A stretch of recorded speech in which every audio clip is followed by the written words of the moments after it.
Dear brothers, it's about quality, not quantity. So guys, it should be your conversation, the way you flow, your presence is enough for a woman to want to be around you, not how much money you spend. Dear sisters, it's about knowing your value. My sisters out there, don't be afraid to scare a guy off just because you have standards. Dear brothers, dear sisters, it's time to come together.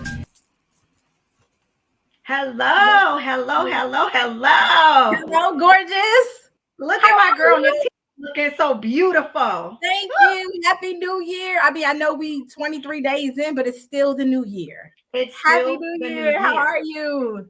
I am amazing. How about you? You're looking amazing. The glow, I see it. The energy, the vibration coming through. I feel it. I feel it. I'm doing good. Girl. I'm doing so good. Good, good, good. We know business is good. You're looking all glowy and amazing and just like uplifted, honey. Yes. I'm here for it.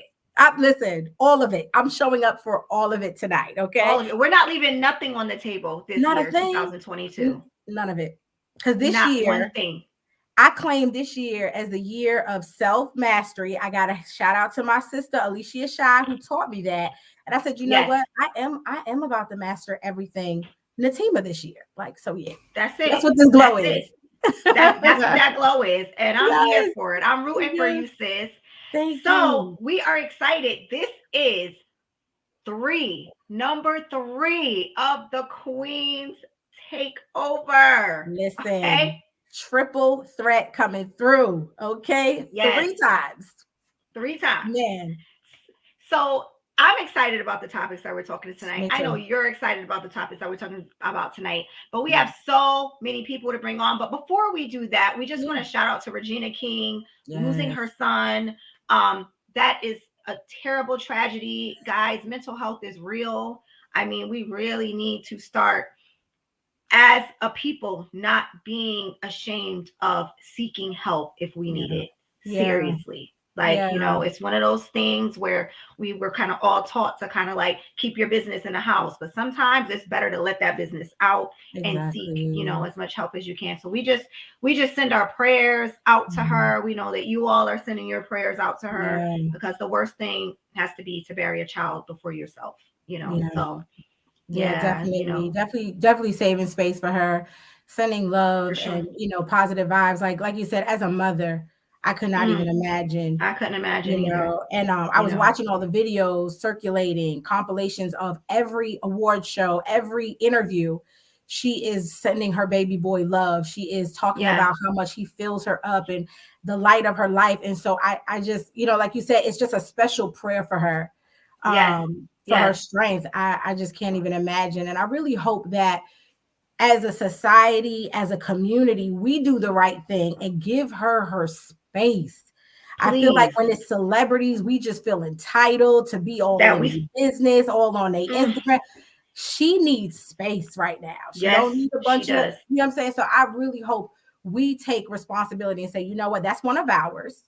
You know, she go back to Brenda on 227. Like we grew up with her on TV. I really hope we do the right thing and not be inquiring what happened and was he depressed? Like that's none of our business. Pray for her. None of our business. Send your good vibes, send your love, and that's it. That's what she needs right now. So, definitely lots of love to her. Well, Natima, you know, as we get into this, I know who you are, but I want you to tell the people who you are, Miss Queen Pen, Diamond Writer. You need to tell us all about you.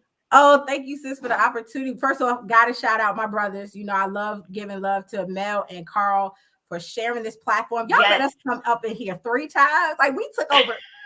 Okay, that's love. That's love. And so I really just want to thank y'all for that. But yes, I am Natima Cherie, Queen Pen of Transparent Gem Inc. and the Diamond Writers. We are a woman-only space and writing collective.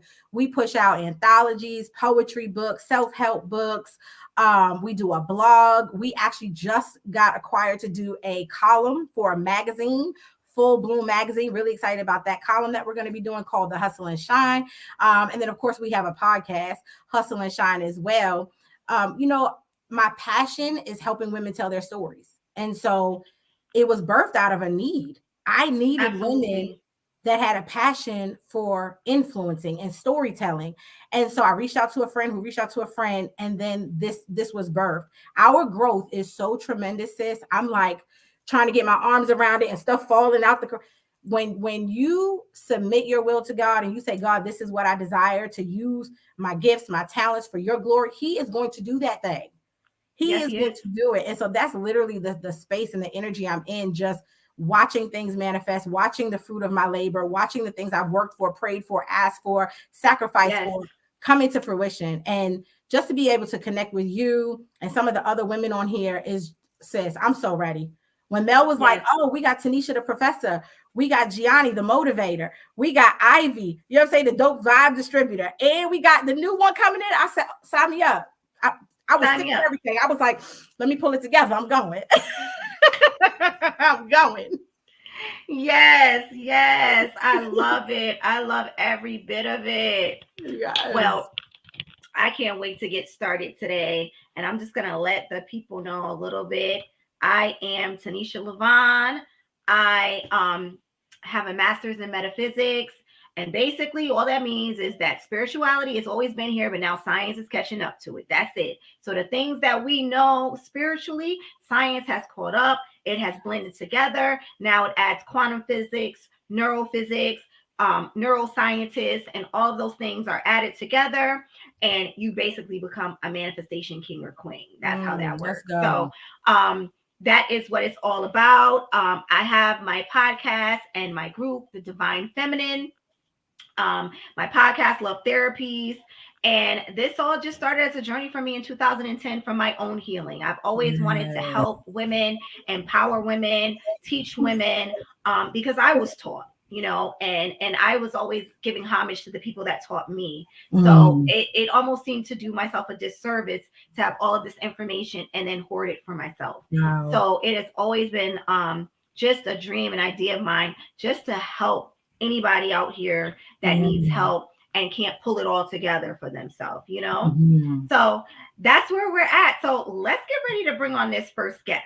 Let's go. So we have Miss Grace coming into the studio. Now, I just met this woman on our first sound check, and I was like, listen, I start stalking her page. I followed her on Instagram. I said, Shamel, you are doing this thing because whatever sisterhood you are creating, it is empowering me. Okay. So I met Grace. I was listening to her on the podcast, and I said, oh, I love her. So Grace is here right now. Grace, tell us a little bit about yourself. Tell the people who you are. Hi everyone, and I fell in love with you guys too. I tell you guys this, I'm like, I found my tribe, okay? Like I found my people. Like like-mindedness, okay? I don't fit in anywhere, and I'm like, oh, there's more of me, okay? I'm a mom of 3. I'm also a co-founder of a ministry called Grace Experience, and we help people heal. We take spirituality, the word of God, with practical things, and we blend it together. Beautiful balance, right? I'm also an author, but my greatest accomplishment is being a mom and pouring into them and teaching them how to be successful in life, but practical things. You know what I'm saying? Not like all over with the word of God, which is our foundation, but being realistic about the times we live in and helping them to be honest about who they are and accepting themselves, because the generation we're in, right? So enough said. So that's who I am in a nutshell. That's so good. Yes, Grace. We are here for all of it, and welcome to the Queen's Takeover. I'm so glad that you're here. Thank you for having me. I mean, this platform is amazing. So I'm excited to be a part of you guys. And I was telling my baby today, she's 19. I was like, you need to listen to these women. I need them to be pouring into you, not just hearing from me. And that's the thing. It takes a tribe to raise your children, right? Where I'm from, we believe that every child is your child. So I'm like, what you're talking about? I'm like, okay. I said, Layla, there's your people. Yes. Shout out to Layla. That's your name, Layla? Yes, it's Layla. Yes, shout out to Layla. We got you, little sis. So now we're going to bring in Miss Gianni Bansfield, our sis. Motivator. Hey, G. Hi, ladies. Oh my gosh. I was like literally sitting behind and just listening to you guys talk. And I was like getting teary-eyed. I'm like getting teary-eyed now. I was just like, I love it. I don't think, because I've always been like in, you guys space. So to be on this end is just like, it's so, if it really is genuine. And I'm like, I feel like I have my tribe too. And you guys are so much older than me. And I'm like, I have a story and I've made change. I've grown from where I was. And I just want people to see my story and just know like you can get out of a situation. You know what I mean? And it's all about me right now, like my personal growth. So when the team has said that, I was just like, I'm so like, I'm not playing around. Like before where I used to let people walk all over me is done. Like I just can't, you know what I mean? And it's just being true to who I am. And it's all about my feelings, even though I still love everybody, you know what I mean? But I have to worry about my mental health because that's where it's really at. That's right. And that's right. It is so real. And then when you brought up the actor's son dying, that was just so like mental health is just so real. And it is, I think we need, our next show should be totally on like mental health. Seriously. Yeah. So we can definitely do something with that. Yeah. But just to get you guys, my name is Gianni Bansfield. I am a mother of like 4. One birth and 4 the other 3 through marriage and before marriage. But yes, I love them all dearly. And yes, I currently live in the Georgia area. I am a hairdresser. I'm like, I don't know why I'm nervous right now, but I'm a hairdresser. I don't do hair as much anymore, but I'm just really all about like this. I'm a stay-at-home mom right now, but just really pouring into myself, like studying and really learning and understanding the universe and understanding God, and really understanding God, because so many things were just like questions I had and just weren't answered. And now I feel like everything's getting answered for me. So that's where I'm at right now. So I appreciate you guys and I love you guys. So love you, girl. We love you too, boo. So next we are gonna bring in, listen, I met her last time. She is a powerhouse. I stalked her page too after I listened to her lives, and I can pop on and she's on. I'm like, oh, she's always dropping gems and speaking always the 100% unadulterated truth. Miss Ivy Poinsett. Come on in, Miss Ivy. Yes. What's up, ladies? How are y'all? That's our Dopes Vibes distributor right there. That's Dope Vibes distributor. Social media, like you get some. Y'all, let me tell you something. Just in the introductions, y'all all have blessed me. I've already been taking notes. Do you hear me? And we haven't even gotten to anything. We haven't even started. Like at all. You know what I'm saying? So to be here taking notes, I love that we could get together. Grace hit the nail on the head. A bunch of like-minded women, but as much as we're like-minded, we're all different. Yeah. And we have our own perspective and we have our own experiences and our own views. And so I just want to invite everyone who is listening to the show today. What's for you, take it. What's for not, leave it. Right. You see what I'm saying? You have a lot of experience, a lot of knowledge and important information that's coming at you right now. And so I want to invite everybody, check your feelings at the door, because this is not about feelings. This is about empowering you. This is about educating you. And this is about supporting you with changing your whole entire life. Right. Period. Right. That's it.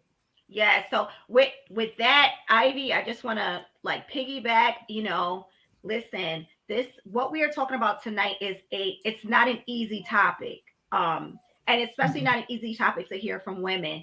So I just advise you to listen, suck it in, digest it, and then respond. Don't allow your triggers to get in the way. Don't allow your story to get in your way. And definitely don't allow your past to get in the way of this truth that we're going to be trying to distribute to you tonight. Okay? Yes, ma'am. On it. Just a little bit about me. Look. Yeah. Look, disclaimer. Let me tell the people who I am.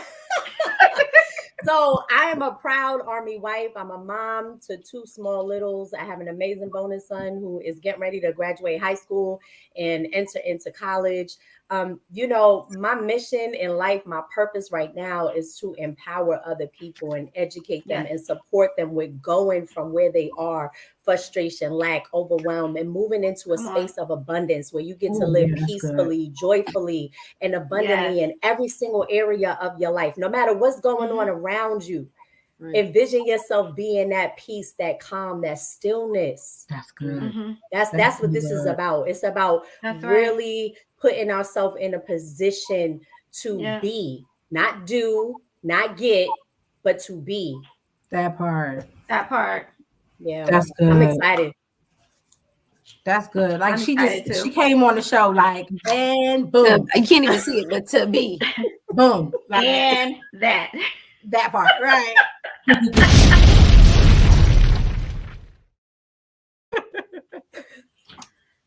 All right. So ladies, are you guys ready to get into this tonight? Yes. Yeah. Ready. Y'all ready? Yeah. All right. So we are going to break out this topic of what we are talking about, and I'm going to just lay it on y'all. It is deal breakers that drive men away. Pause for reaction. There we go. Deal breakers that drive men away. Now, here's the sad part, ladies. This is a part that's a little bit bothersome to me. But the sad part about it is that men have been telling women for the past few years what's driving them away, but women haven't been listening. So now it's sad that you got to hear it from other women. Because clearly we're not listening to the men. Because they're speaking, but we always got a rebuttal. Help us, sis. Help us tonight. Okay. So tonight we're going to be talking about deal breakers that are driving men away. And our first topic is going to be not showing enough appreciation. Let's help the people out tonight. I'm going to go to you, Miss Ivy, first. I want to hear what you have to say about this. Me first. Okay. I think transparently, we all make that mistake. I think sometimes we get so caught up in what we want to get done and how we want things to look and how we want, things to be, that sometimes we miss what's right in front of us. Right. Transparently, I do that sometimes even with my own husband. Ladies, come on now. We spend sometimes so much time focusing on the 20% that we missing the 80%. That come on here. Right. And it takes you to be intentional, right? You got to be intentional about recognizing when that voice comes in your head to try to get you to focus on that 20%. Being intentional. I know this is what's working for me. Being intentional and recognizing what he is doing versus what he's not doing. Right. And showing appreciation and showing gratitude. However, this isn't to say excuse what's getting missed.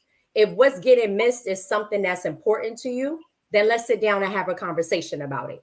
But let's not attack, and forget and miss what actually is happening in the relationship. That's good. That's good. That's key. You said something very key, that intention, because a lot of us are walking around unconsciously, and unconsciously we're slipping up on the 80% that's being done. But if you're intentional, a better way. Absolutely. Miss Gianni, what do you think about that?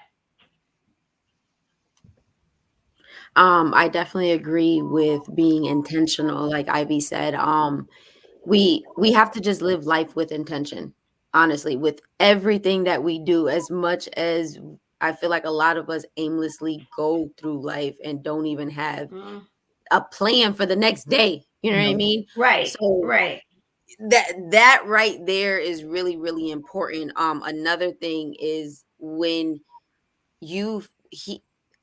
there's something about touching.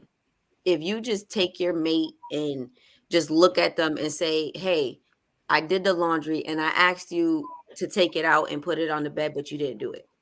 But while just have that touch, that that communication, going back to what Ivy said, because if there's no communication there and there's no attention there, that you're giving him attention by touching him. That shows enough. You know what I mean? That trust me, it might sound weird, but they're gonna look at you and be like, what are you doing? But trust me, he's gonna feel it when you tell him. You know what I mean?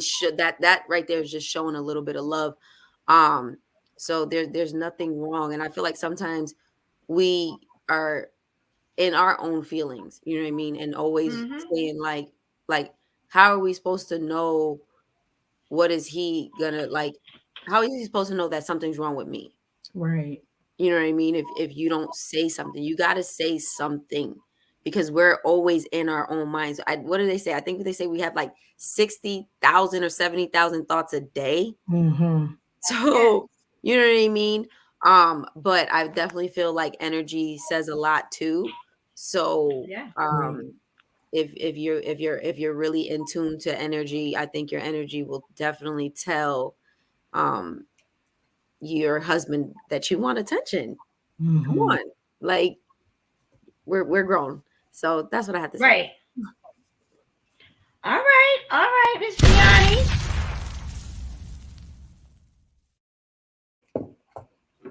Touching does help, because nobody feels attacked. If you put your hand on someone, it does help to kind of lessen the moment. Miss Grace, tell us your thoughts on not showing him enough appreciation. So I listened to all you ladies, and I agree with every one of you. And I love what Ivy said about being thoughtful and intentionally thoughtful. But I'm going to come from another perspective. Say if you ask this man to put the laundry away many times, and you've touched him and honey, can you please? And he is just not getting done. Okay. So I think as a woman, you may not appreciate when he does something because he hasn't done that one thing you asked him to do. So you may feel like your voice has not been heard, right? Or you don't know his love language, right? So on another side of that, you may not know his love language. So you feel appreciated because he may like physical touch and you may not like physical touch, and no one has made a compromise. Okay, so I'll use myself for example. My children, because I'm not in a relationship. So my children, they like physical touch and spending time together, right? I don't necessarily want to be touched in my face 24/7, but because my children like that, I'm just being real, right? I say to myself, okay, you got 30 minutes. So it is about being intentional in your relationship. This is your relationship. So the man likes this, and you want this relationship to work. Figure out how does he want to be loved, and how can you love him effectively where he's at. And if he's not putting the damn laundry away, figure out why doesn't he want to put the laundry away. And maybe you should just expect him completely out of the equation. He doesn't do laundry. Maybe he does something else. Right. Because I like that. We also in that tit for tat generation, right? Well, I'm not going to show you appreciation because you didn't show me appreciation when I cooked that chicken curry that I didn't know. You're a foreigner and I'm from America and I don't eat that stuff. But you're gonna, you see, so there's so many ways to look at appreciation and not say, well, he's just lazy or you just a bad woman. I mean, what are the determining factors, right? Makes sense. How can we motivate him? How can he motivate us? So stuff like that. That's so good. Absolutely. Mr. Tima, tell us what it is. Tell us what you want to tell us, girl. Come on, give it to us. I done took so many notes over here with my sister. I know you about the bus. Listen, I know you about the bus. So go ahead. First of all, Ivy said something earlier, and she talked about, you're focusing on one area that he's not performing or not showing up.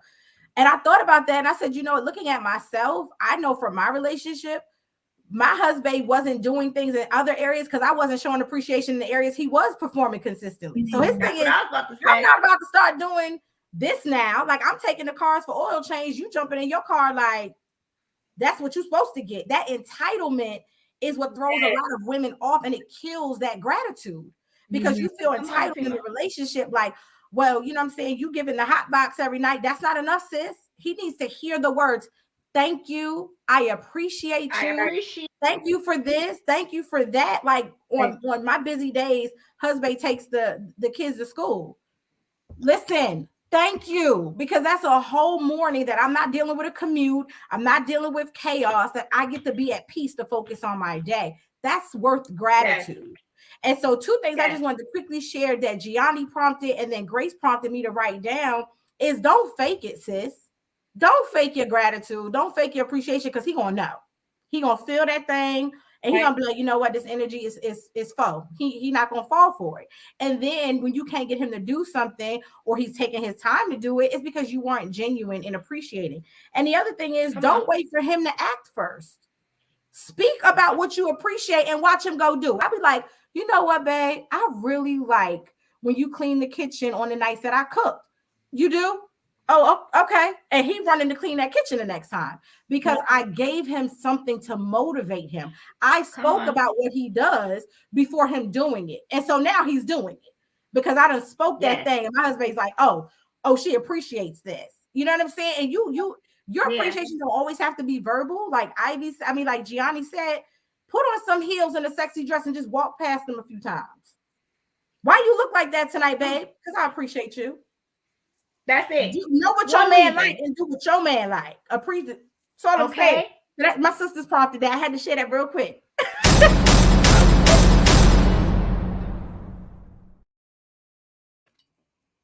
Listen, Natima, you took literally, because I was gonna go last, but you took the words literally right out of my mouth, because what I was going to say was, and it was kind of like a piggyback off of Grace. First of all, you keep talking to your husband or whoever about doing the laundry. Maybe laundry is not what he does. Maybe that's not his strong point. So you got to pick your battles about what the things that you're going to complain about and the things that you're not. That's first and foremost. But you mentioned something, Natima, which I was going to talk about, which was entitlement. Because what I have learned in my relationship is that I have dropped expectations and only offer gratitude. Entitlement comes from expectations. Always saying that somebody should or could do something. No, I'm appreciating what you're doing right now, here in this moment. So women, we don't realize the power that we have in a team. And you spoke on it a little bit. We have the power to lift them up or tear them down. So if you're only going to complain about what they're doing, we don't realize what our men do out in this world. They have to go out in that cold, hard world, deal with people, deal with jobs, deal with bosses, deal with tragedies, and come up with a plan. They got to have a game plan for the family. And then when he get home, all you're doing is complaining and not appreciating the things he does do. So appreciation is actually the catalyst and the energy that allows them to keep going and doing for you. Come on. Without that, they don't have gas in their car. It's like a car without gas. If you don't appreciate him, he won't do nothing else for you. Get us all the way. No man. A war outside, and then he got to fight a war inside. And I think Miss Grace said, in our chat said, listen, and stop using sex as a weapon. Stop withholding because you mad at something he didn't do. He didn't wash the dishes, so I'm going to bed early and I'm going to turn this way. And so don't touch girl, me. Stop. Right. Girl, stop. Right. Because the things that you don't appreciate, I guarantee you another woman will. Right. And I guarantee you he going to go to work. And the moment that he say, oh yeah, I'm doing this for my wife and that, she'll be the first one. Oh, babe, if it was me, I would love everything that you were doing for me, because that's how it starts in real life. Affairs don't start because she got a big booty and a nice shape. Affairs start because she appreciates what you don't. Girl, come.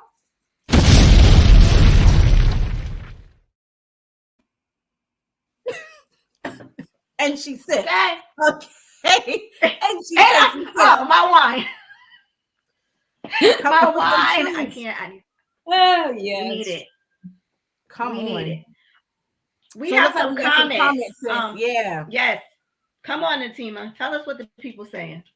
Yes. So that fine little chocolate bay of mine. Hello, Morpheus. He says, what's up, Queen? Especially you, beautiful Natima Cherie. You gotta flirt with me. You gotta flirt. You gotta come on.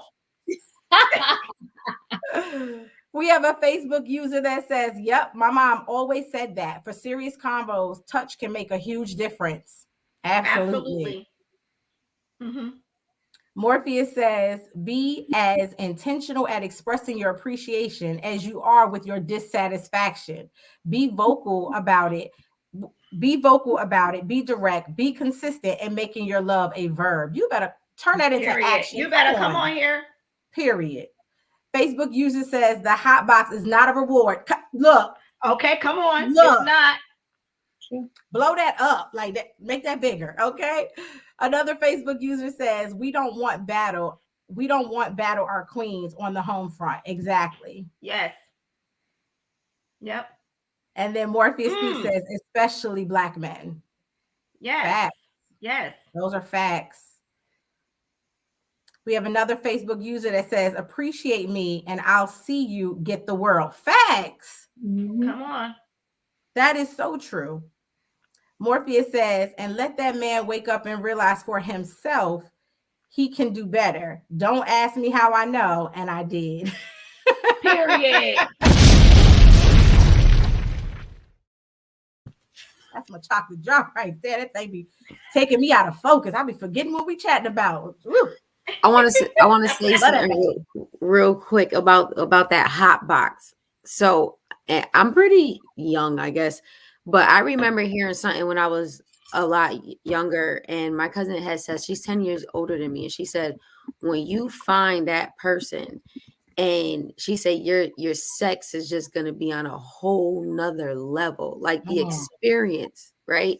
And I was just like, dang, yo, I always want to experience that. Like, what's she talking about? You know what I mean?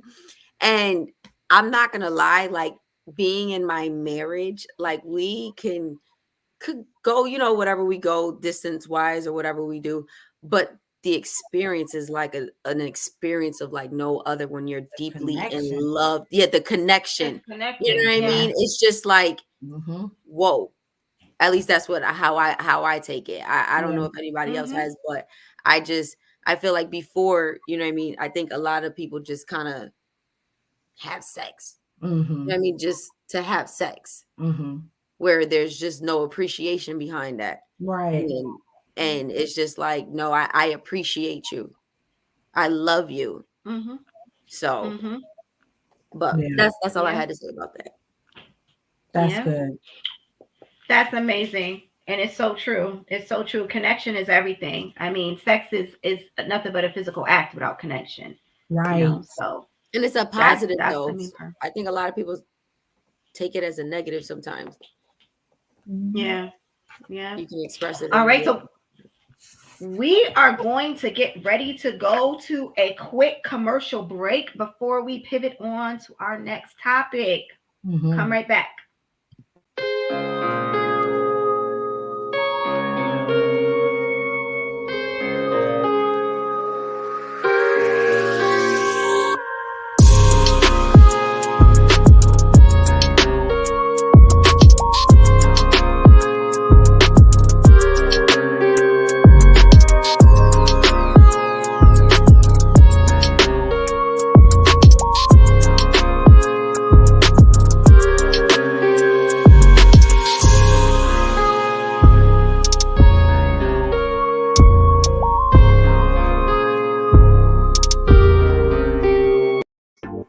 Are you single?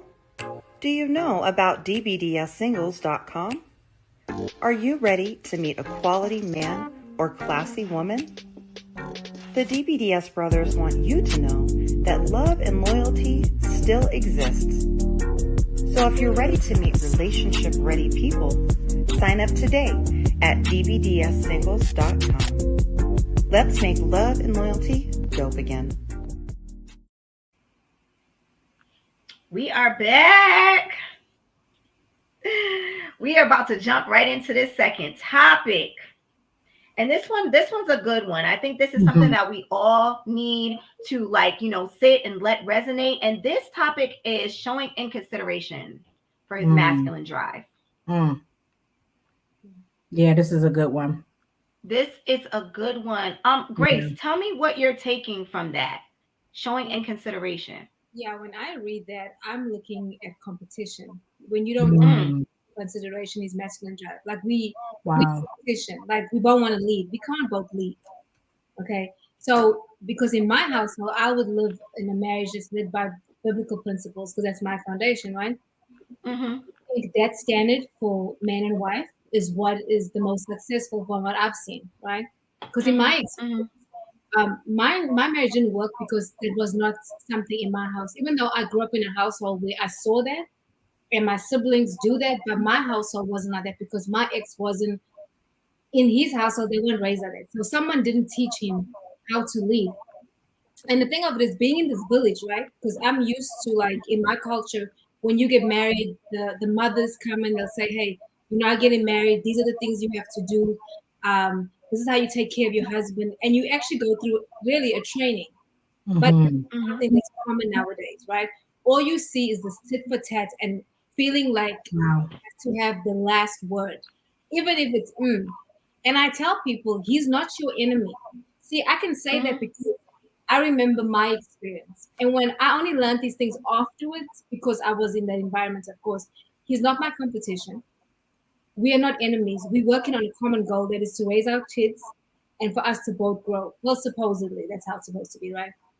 But I think a lot of times women, either they haven't been trained or what they saw their mother doing and the example that was led, maybe they were single mothers with no men in the house. So they didn't know how these things should be. But for me, I'm not gonna contend every day. Like, peace is a priority. Okay. Some things that's good. Let it go. Use wisdom. As a woman, we can get a man to do anything if we talk in the right tone and if we show him respect. Yeah. That's You it. show him respect, he will do whatever. If you want something and he can't get it for you now, you'll be girl, he can get you that car. You want that car? Or whatever it is you want. You want a new car. You want him to change certain things. He is going to do that because he feels loved because you. Because I'm telling you, guys, in my next relationship, I am not fighting. As soon as I see a red flag, you got to go. Either So that's what I think about that. I just think that's good. Yes, that's good, Grace. I agree with all of it. Stop fighting and stop. You said something key. Stop trying to be his competition. Just stop. Because you can't do what you can do, and you can't do what I can do. Because God designed it that way. You might help. We're different. Exactly. We help each other to be better. Whatever area you lack in, I may be stronger in that, and I cover you. I don't think anybody needs to know our business. We keep that thing right here, right? I keep it covered. I'm loyal to you, not just by not going outside the house as far as that, but I'm saying loyal to your needs, loyal to just who you are as a person, being honest with you, having those transparent conversations, building you up, being your number one cheerleader, whatever that is. But of course, I also expect that in return. But sometimes people just don't know. They don't know. So you gotta right. That's right.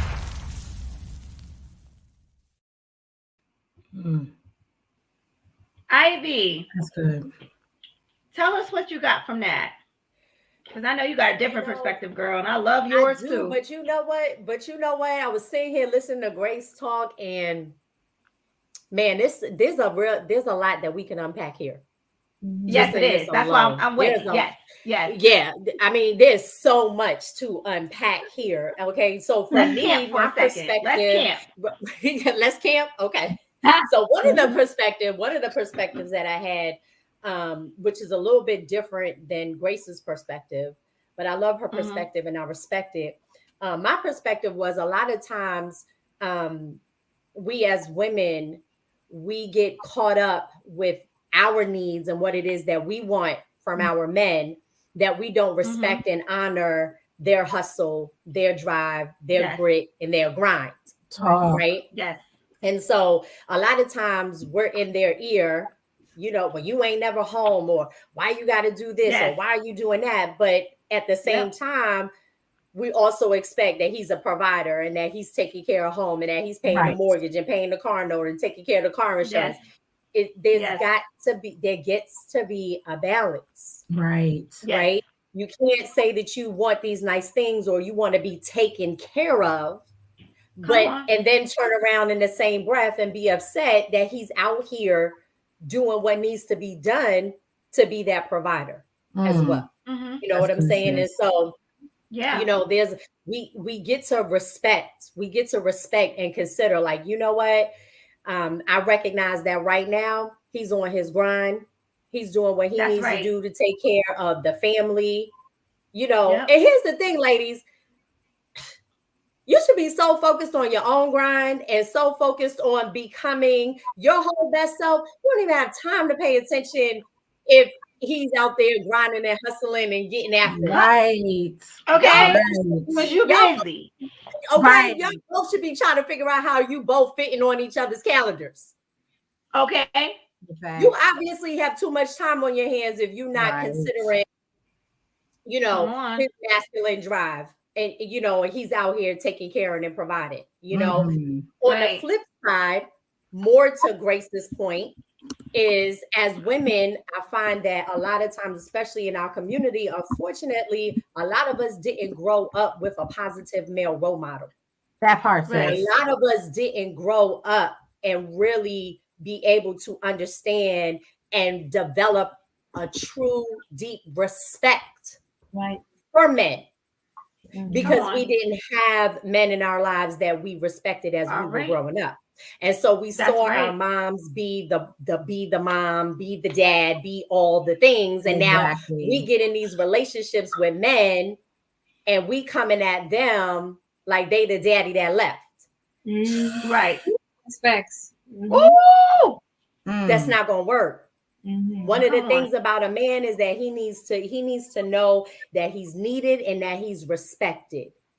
That's a masculine, that's their energy. They want to know that they need it and that they are respected, right? And so if you constantly in his ear being inconsiderate and coming at him instead of coming to him, that's good. It's not gonna work. It's not gonna work. Tell the people, right?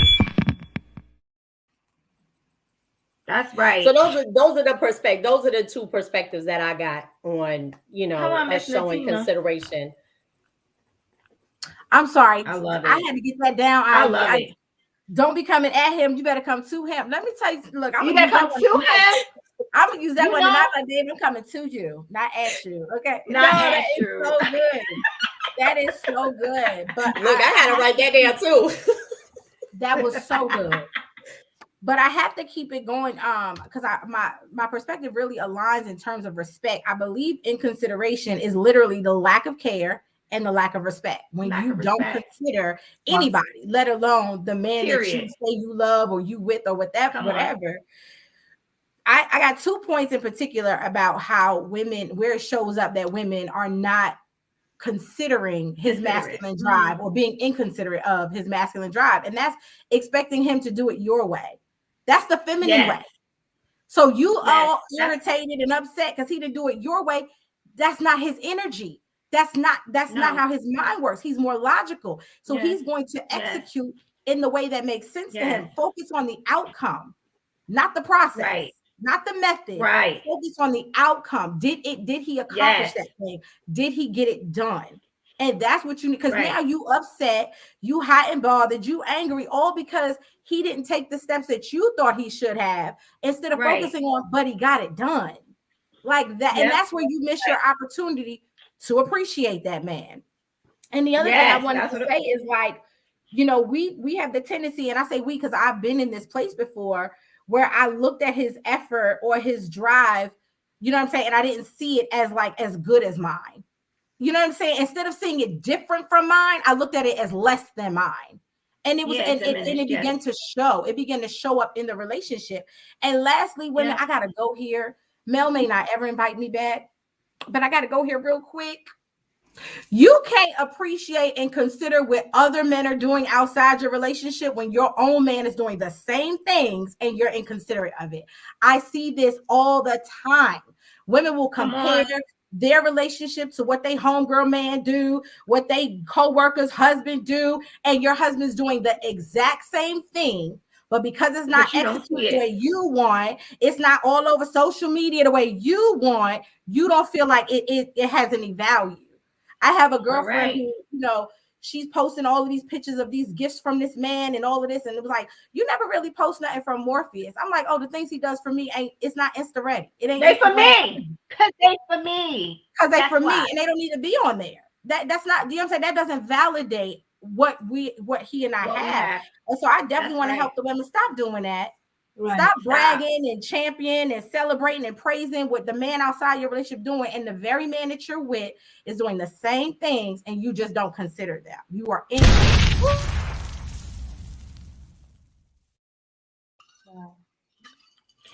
Please let me come back, Mel. You came, you showed up, and you showing out. I'm sorry. I love it, but all you ladies said some things that are so key. And Gianni, I didn't forget about you. I'm getting to you. I just don't want to lose the thought while it's in my head. But first and foremost, what women need to realize is that men view respect and love synonymously. There is no difference to them. So as much as you can say you love them, but you're not appreciating them and you're inconsiderate of them and you're not respecting them, they don't feel loved.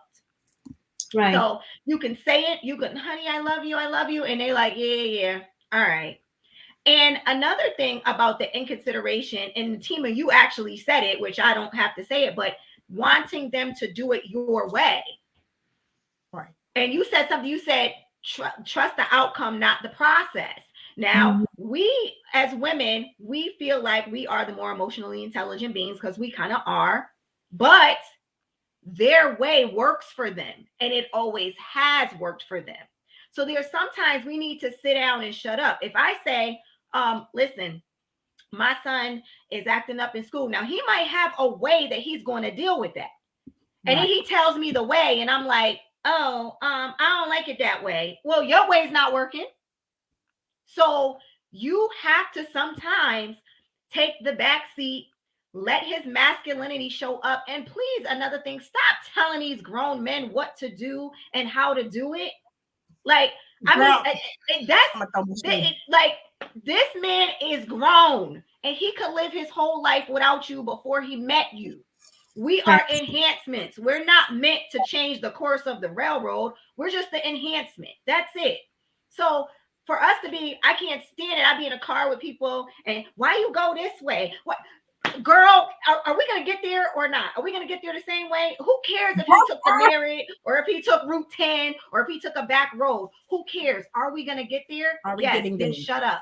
Then hush. That's it. And then another thing, when Ivy brought up her perspective, which was originally how I saw it too, like, listen, our men have drives. And if you have a man, my father always taught me this growing up. He said, if you want a successful man, you're going to have to put up with a busy man. And that's something that I never forgot, because at day's end, if you want your man out here creating legacy for you and your children and your children's children, he's not going to be home washing the dishes. He's just not. His socks may be on the floor. He might not pick up after himself that easily, that quickly. So there's give and take in a relationship, and there is you gotta weigh the cost of certain things. So if you're able to be home or you're able to kind of work and do your creative process while he's out there creating legacy, you better shut the hell up and let him do what he needs to do. Like, just stop. Come on, sis. Just be quiet. Just let him do it. And it's something that bothers me all the time when it comes to women and how they address their man, how they deal with their man, how they talk to their men. It is disrespectful. So emasculating. Inconsideration is emasculating. Disrespect is emasculating. Telling him what to do and how to do it, emasculating. Yes. They have a leading energy. And if they are there to protect and provide, then let them. How dare he create legacy and then you question how he's creating it? Wow. Like, he's creating for you, and then you're questioning why aren't you home at a certain time? Why you got to travel so much? Why aren't you here? Why didn't you call me as soon as you got, girl? And the last thing is find you some business. Right. Because if you What are you doing all day while he's creating this? Like, find you some business. Start you up. What are you good at? Do you write? Do you sing? Like, I don't know, but find you some business so that you can leave his alone. Yeah, that's good. A professor, come on, teach. All that. Yeah, sorry. Crack it up. No, because I was like, where can I come at it from, right? So honestly, bottom line, it boils down to that person. Me personally, it just sounds like that person needs a lot of growth. That person needs really a lot of growth. Like, you have to really tap into who you are. Who are you? Who are you? Like, what do you stand for? You're bothered by whatever situation you're in, but you got to understand you chose that. That was a choice. You know what I mean? And understand, I understand, not your situation is not going to be like that all the time, right? We have seasons. We go through seasons in life. So that might not be like that forever. And that's something that I can say I can speak from. You know what I mean? Because I look at my situation and it's hard for me. You know what I mean? For me to be a stay-at-home mom. I was never a stay-at-home mom. I've worked since the age of 13 years old. So to move to a whole new state, know nobody, and be a stay-at-home mom has been really hard for me. It's been a challenge. So I had to like turn it and figure out like, what can I do for myself? How can I better me? Right? There was a lot of areas that I had to figure out for me. So guys, if you're in a situation that you don't like, I don't know. It could be maybe because there was something Grace said. And then I know Ivy has said it too about your foundation.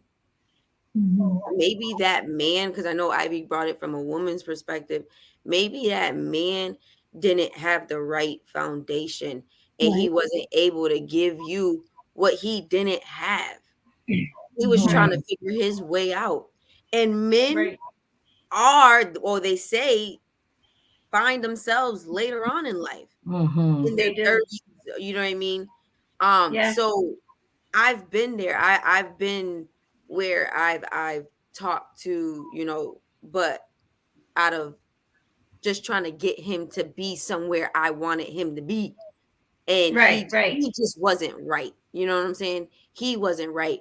And you like you said, when you don't know, you don't know. Right. And that right there is like, for real, like that's really a level. Like, I didn't know this, and this is where I'm gonna get with the teacher shit. So sorry, teacher. That is ish, right? Ish. So Grace, come on. that there's really levels to understanding, like your teachability level, right? So that's unconscious incompetent.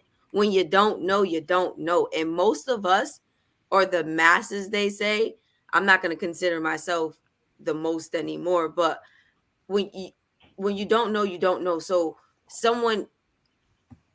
you have to, basically, when you buy people's opinion, you buy their lifestyle. So if you know you want a better life and you know you want a better relationship, stop getting relationship, you know what I mean, suggestions from people that are not in good relationships.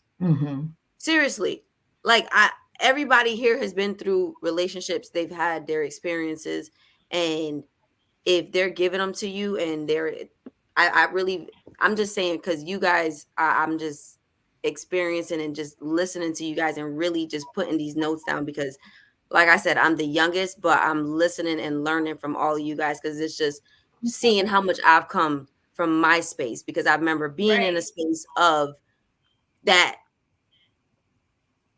tearing down his masculinity, I guess. And it was because I wasn't right. I wasn't right within myself. And I just wanted that. I guess I kept saying, I just want to be independent. I just want to be independent. But it was just like, no, there was more wrong. There was more with you, going on with you. So until I had to figure out who I was and what was going on with me, then I was able to accept and come in all the abundance and the joy and where I'm feeling at right now. Wow. If you can get what I'm saying. You know what I mean? Yeah. I feel like we always trying to be the one and be in that position. And I can say that because I really was. But I think also too, because I came from a mother that was a very independent woman. Mm-hmm. You know what I mean? She really was. She was just like, my dad was there, but my dad was just like, he didn't really say much. Like he just stood, you know what I mean, pretty much quiet. So I don't know. I think just that part just took a hold of me, and it was just like, it's okay to be submissive. Is that the word? Submissive? Mm-hmm. Yeah. I love it. Yeah, it's okay to be submissive. You know what I mean? But I don't experience that now. I'm just saying from like my past relationship. Now I can accept it. It's okay. You can be in this space. It's okay for him to lead. There's nothing wrong with him leading, where before it was just like, yeah. So yeah. That's good. Grace, you had some things you wanted to add on to our topic? Yes, this respect thing is major, right? And so one of the things that causes arguments in relationships is tone. I don't think we realize our tone. Now, let me tell you, when I think, well, let me say this, self-awareness. A lot of people don't have self-awareness. We see what other people do, but we don't see what we're doing or why they're reacting to us the way they're reacting. So one day, y'all, let me tell you what I did. I was making a video of my son's room to send to his father because he wasn't listening, right? And I'm talking in the video. Now, inside, I was cool. I wasn't even mad. When I listened to the video, I was like, oh my God. I sound like an aggressive, like I was aggressive. I sounded like I was being rude. I was being disrespectful. But I really wasn't. Inside, I was cool, like really. And that's what like, oh my gosh, this is how people perceive me. And this is how he had perceived me in our marriage. Now, granted, when you marry people of different cultures, those things you have to work through because I'm African. We talk aggressively. That's where I come from. You bought in the marketplace. This is reality, right? So I'm talking in my regular tone, thinking I'm cool.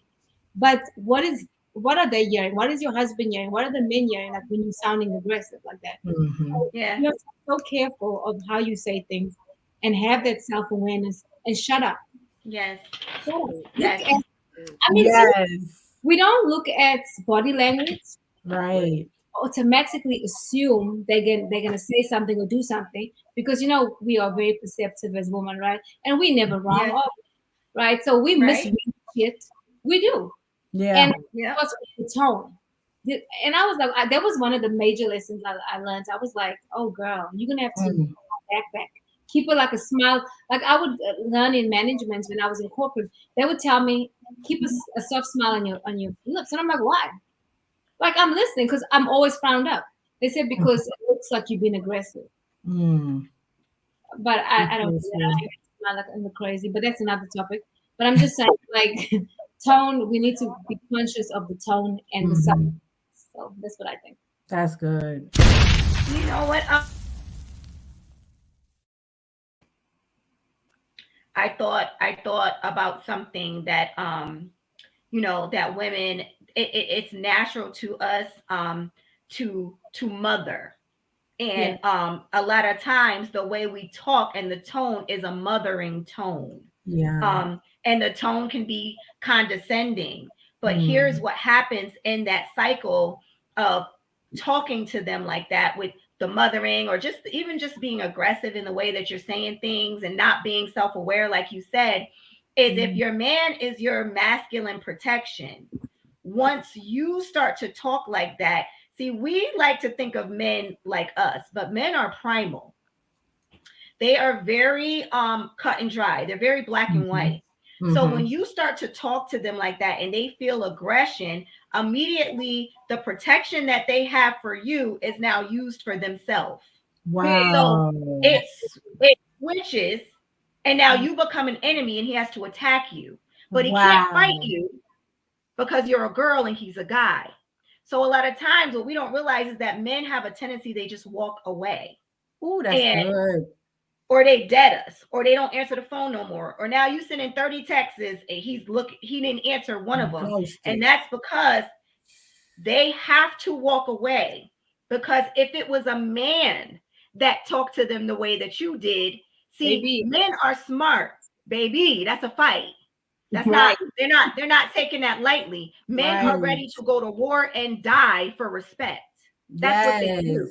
Come on, so teach if he's up in here and you the aggressor toward him, for one, he can't protect you because he needs protection. And then two, he can't do to you what he would do to another man. So now he has to leave. Right. There's really not many options that he has after that point. So that's not what you want. You don't want to get to that place where you're just work on it. Because a lot of times, like Grace said, she was just taking a video of herself and she was like, oh my God, I sound aggressive. And nothing's even wrong with me. But, you know, it's the way we word things. Like, you know, my mom used to always say to me, like Grace said, you can get whatever you want from a man. Just talk to him the right way. Right. And a lot of times we're condescending, we're sarcastic. Did you forget the trash again? Again. We got the neck roll. We got the slight shade in our voice. I picked up your sock again this morning. But you know, you were late taking the baby to school. The school called me. Like, girl, everything. We don't have to say stuff about everything. Right. Okay?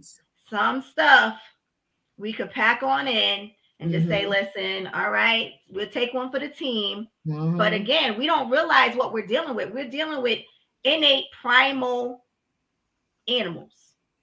And when men address each other, they are very aware that there's always a slight chance of danger. There's a slight chance of a fight. They all have the rules. It's us that don't have the rules. Right. Men know how to act amongst themselves. It's when we get involved that, you know, we throw a monkey wrench in there. You know what I mean? So that was good, Grace. We gotta be careful with the tone of our voice. I love that.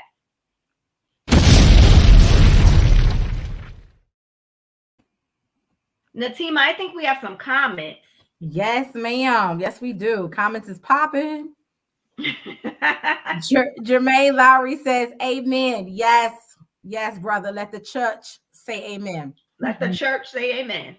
And again, Jermaine says, thank you.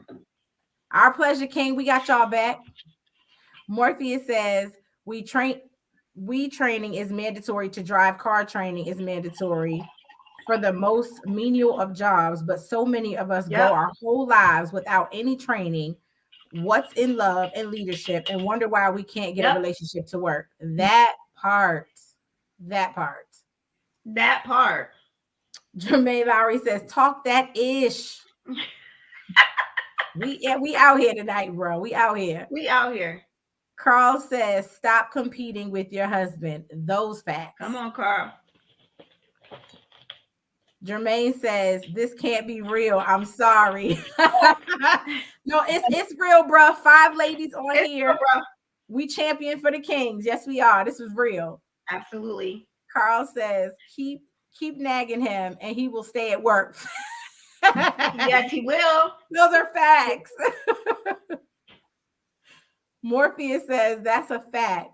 The cheat code for my sons is before you crown a woman as your queen, make sure she's had a successful male influence in her life or acknowledged and healed from the absence of one. Otherwise, she will tear down whatever you build eventually. Wow. Come on. That's so good. That's a whole word. Jermaine Lowry says, they are going to be mad at y'all. At you all. They are. It's okay. We're going to stitch them up soon. We get into that part. Okay. We're going to stitch them. We get into it. Denise says, hi, ladies. Hello, beautiful. Hey. Denise says, yes, Trace, watch our tone. Grace. Oh, yeah. Watch our tone. Absolutely. And then Jermaine says, we need this. Jermaine is enjoying this show. Right. Morpheus says, emasculation of the Black man has been one of the most successful strategies of white people to keep the Black culture oppressed in this country, and one of the most effective tools of that emasculation has become the Black woman and her independence. Oh my gosh. Absolutely. Go there. Absolutely. Go there. Go there. That is a fact. Thank you, Kings, for supporting what we're trying to do tonight. Yes. We are loving this support that we're getting from these Kings tonight. All right. So we are going to segue right on into our next topic, which I am going to go ahead and go out on a limb here and say we have all been guilty of at some point in our life. And this is trying to change him. Oh, yes. But before we go, we're going to do our commercial break so we can really get into it and not get interrupted. See what I'm saying? Let's do our commercial break.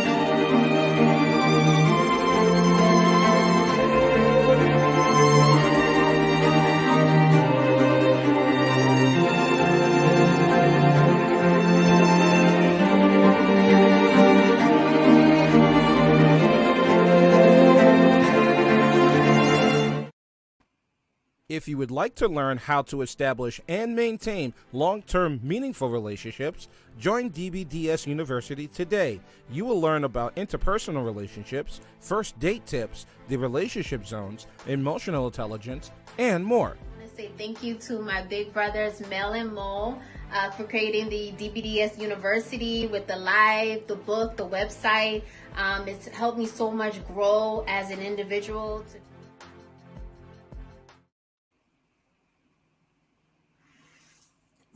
We are back. Come on here. These topics are just so near and dear to my heart because, I honestly lately have been feeling really bad for the men. Just seeing what our culture is perpetuating. I don't know if it's coming from reality TV. I don't know if it's coming from like the rappers and the stars and the women in the industry. I don't know, but there is definitely a gap between male and female relationships and the respect that women, especially women of color, have lost for our men. All of us calling ourselves boss chicks and I'm gonna do this and I'm gonna do that. And I get it. I understand what being a boss is, but we just have to know when to put which hats on and when to take them off. You know what I mean? You want to take them off. Like when I go out there, I have a job to do and I am the boss when I'm out there. Right. But when I come home, I'm no longer the boss.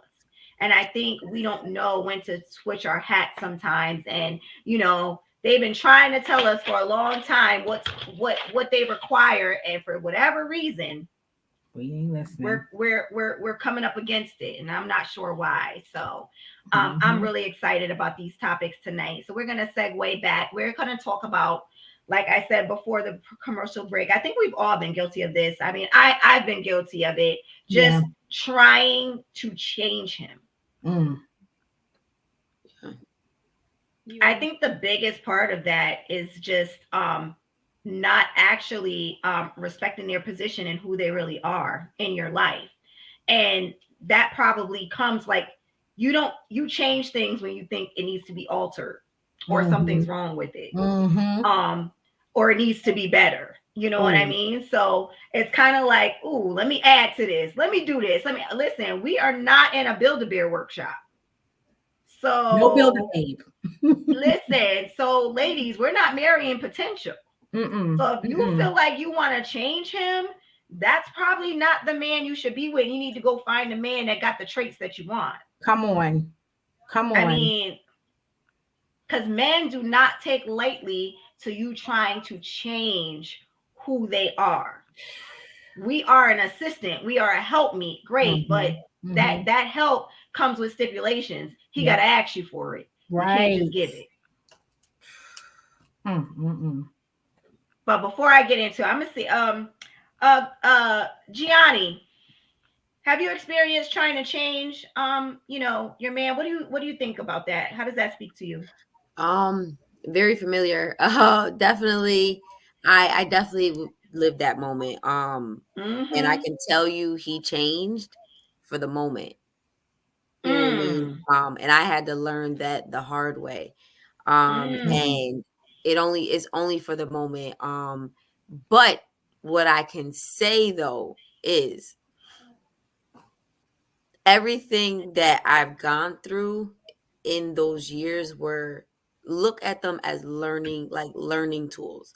Like what you experienced in those relationships when he did change back to who he was, learn from that, please, because a lot of us make the mistake of going right back, and then now we get stuck in a situation and wonder why we're in that situation. Like we going back to the beginning, how everybody else has been saying, we bickering, we saying this, we saying that, we telling them this, and it's because we didn't listen to what was already in front of us. Right. Men are going to change, and just not even men. People are going to change whenever they want to change. Okay? Yes. There was a story real quick. I don't even know how it really goes. I briefly heard it, and it was about a dog and a store owner. And basically, someone goes to the store and they see the dog, and the dog is just sitting there crying. And the person's like, hey, to the store owner, you gonna help your dog? He was like, no. He was like, but he's crying. And he was like, yeah, he'll be all right. He's sitting on a nail. And he was just like, he could get up. Wow. It's just not hurting him. You better he'll get up when it hurts him enough. You better come on, G. So what I'm saying is you're never gonna change until it hurts enough. So you guys got to get out of that relationship if you trying to change somebody, because they're not gonna change. They not. No. I promise you, they not. I don't care what. He could beat you, like, and you could say he's gonna change. You know how many times I woke up every morning? I know he's gonna change. God, I know he's gonna change. Yeah, okay. It just doesn't change as much as you could pray. You know what I mean? They genuinely want to have to do that for themselves. That's right.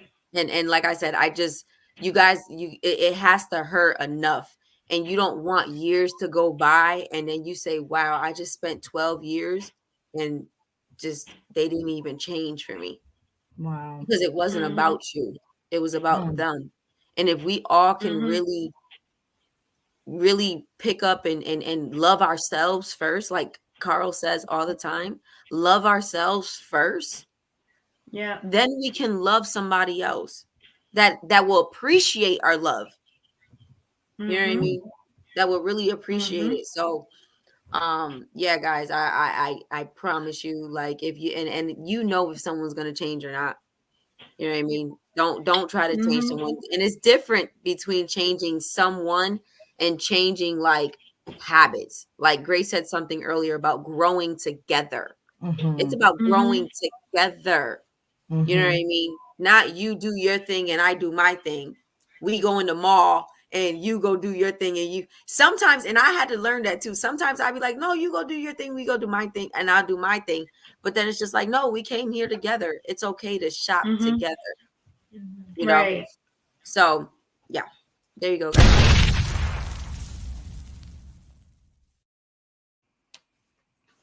That's so true. That's so good. You really have to like not wait for, just don't wait on the potential. Right. And don't think that they're ever going to change for you. I think Gianni said, like, they're not going to change for you. If a man changes, he changes because he wants to change. Men evolve, but it's when they hit a certain age, and it usually has nothing to do with the wife that they're with.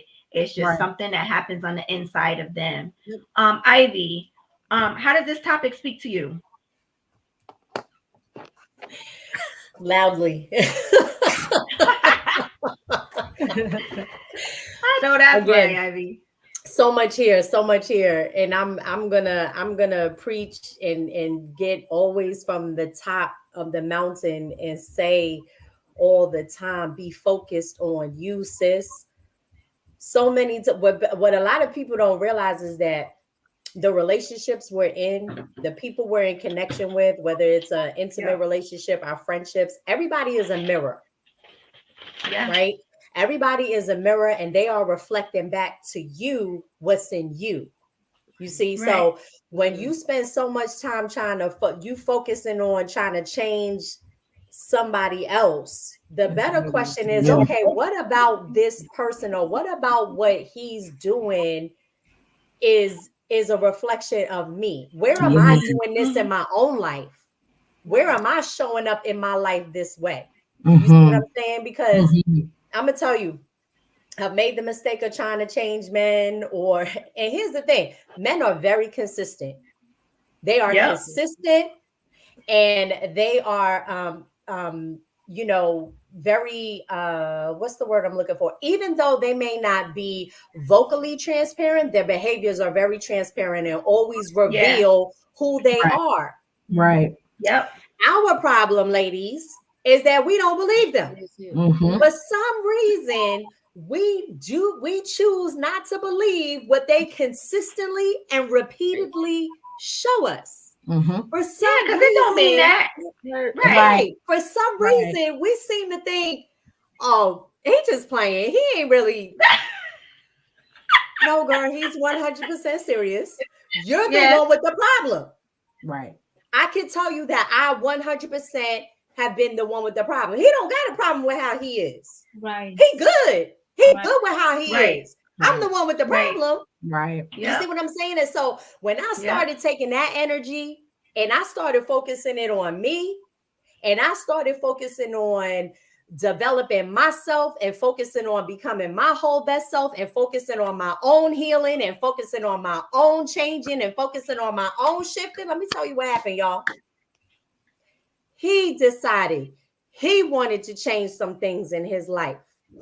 Because here's what's going to happen is that the same thing is going to happen in your relationships. Y'all know what I'm talking about, ladies, and your friendships and everything. When you want a certain path, when you start to develop yourself and you start shifting the people that you're around, guess what happens to the people that you've been around?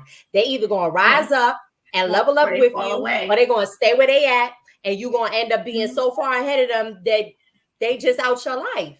Right. And that's okay. It ain't no love lost. Right. You see what I'm saying? But be focused on you and be so obsessed with understanding, okay, what is it about me? But like really look at what he's showing you as a reflection of yourself. And listen, ladies, if it's a non-negotiable, stop negotiating it. Thank you. That's if it. What he's doing in his behavior is a non-negotiable for you, the negotiations are off the table. Okay. It's time to pack up and it's time to go. Right. That's it. Period. You trying to change things that you shouldn't even be tolerating in the first place. Right. Stop it. And then mad when it don't change. Right. And then mad when he keeps doing what you keep accepting. Okay. Right.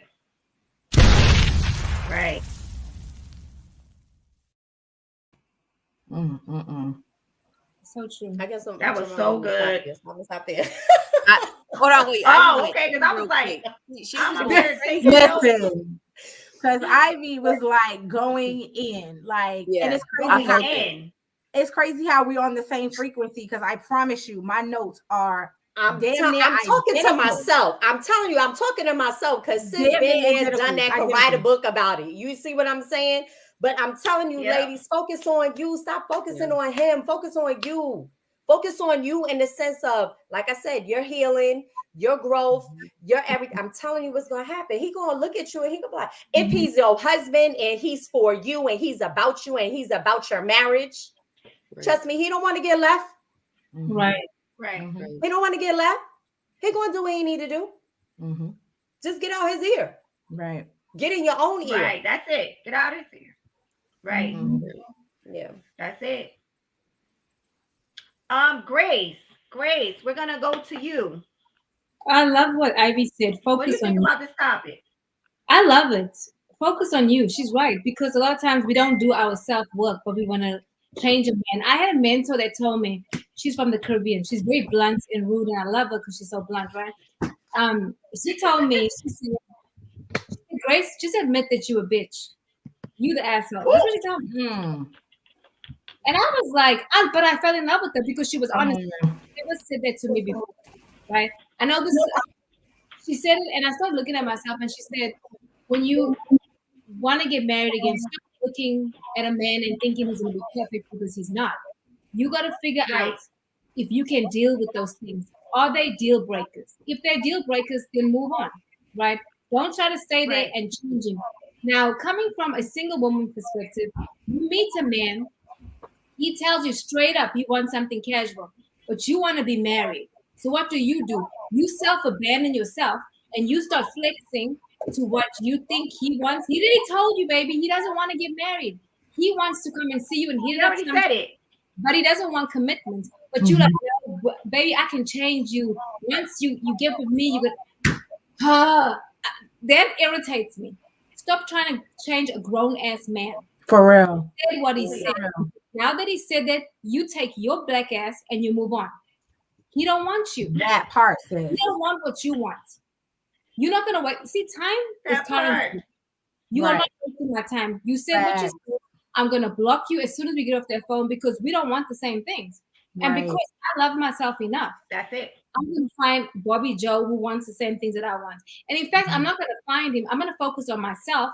And while I'm focusing on myself, he will come. That's the thing. We want to be in everybody's business, looking at everybody's relationships and say, I want the man like this, and I want, but you don't know what that man is being through. You don't know what he's dealing with. You don't know what she's dealing with. That man is not perfect. Right. Thing. We look at this like this perfect relationship. There is no perfection. For me, I am not trying to change anybody. You work on you, honey. I'm gonna work on me because my person, my guy is gonna find me. Because once you heal those wounds inside of you, those things heal, you attract the right people.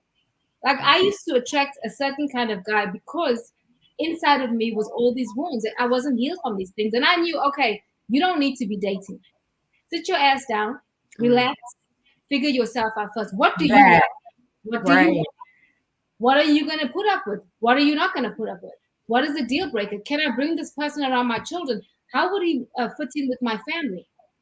Because family is important to me. So how are you going to fit in? Are they going to like him? Now, it doesn't matter whether they like him or not, but there's certain foundational things that are important to me. And I don't want you to do something that you're not used to doing and that you may do for a little while, but then that's not really who you are. Let me see who you really are. Right. On these dates, the projectile bomber telling him exactly what we want. Ladies, that's a trap. Don't tell him what you want. Let your answers be very surface. I'm talking about those things that you really want. You know what I'm talking about? Let him, the non-verbals, you will see who this man really is. Right. You just want this love relationship and you don't want to be lonely and you, because it's winter time, you want to be hugged up. Girl, life is in season. You want to be hugged up. Right. I mean, seriously, winter does not last 12 months. Summer doesn't last 12 months. You are in the cycle of your life and it's not going to be forever. So when are you in the space? Heal. Heal. Yeah. And heal. That's the word. Heal. Because I'm going to be honest, for me to get into a relationship, he has to be some type of guy because I like where I'm at. Like I am so comfortable. I'm happy. I don't got to deal with this bullshit I see people dealing with. Girl. You know? Because marriage is not easy. I mean, it's not easy at all. But I try to change someone. If you show me who you are, I'm going to believe you. Right. We're not going to have an argument about who you are. You said, sir. Bye. Bye.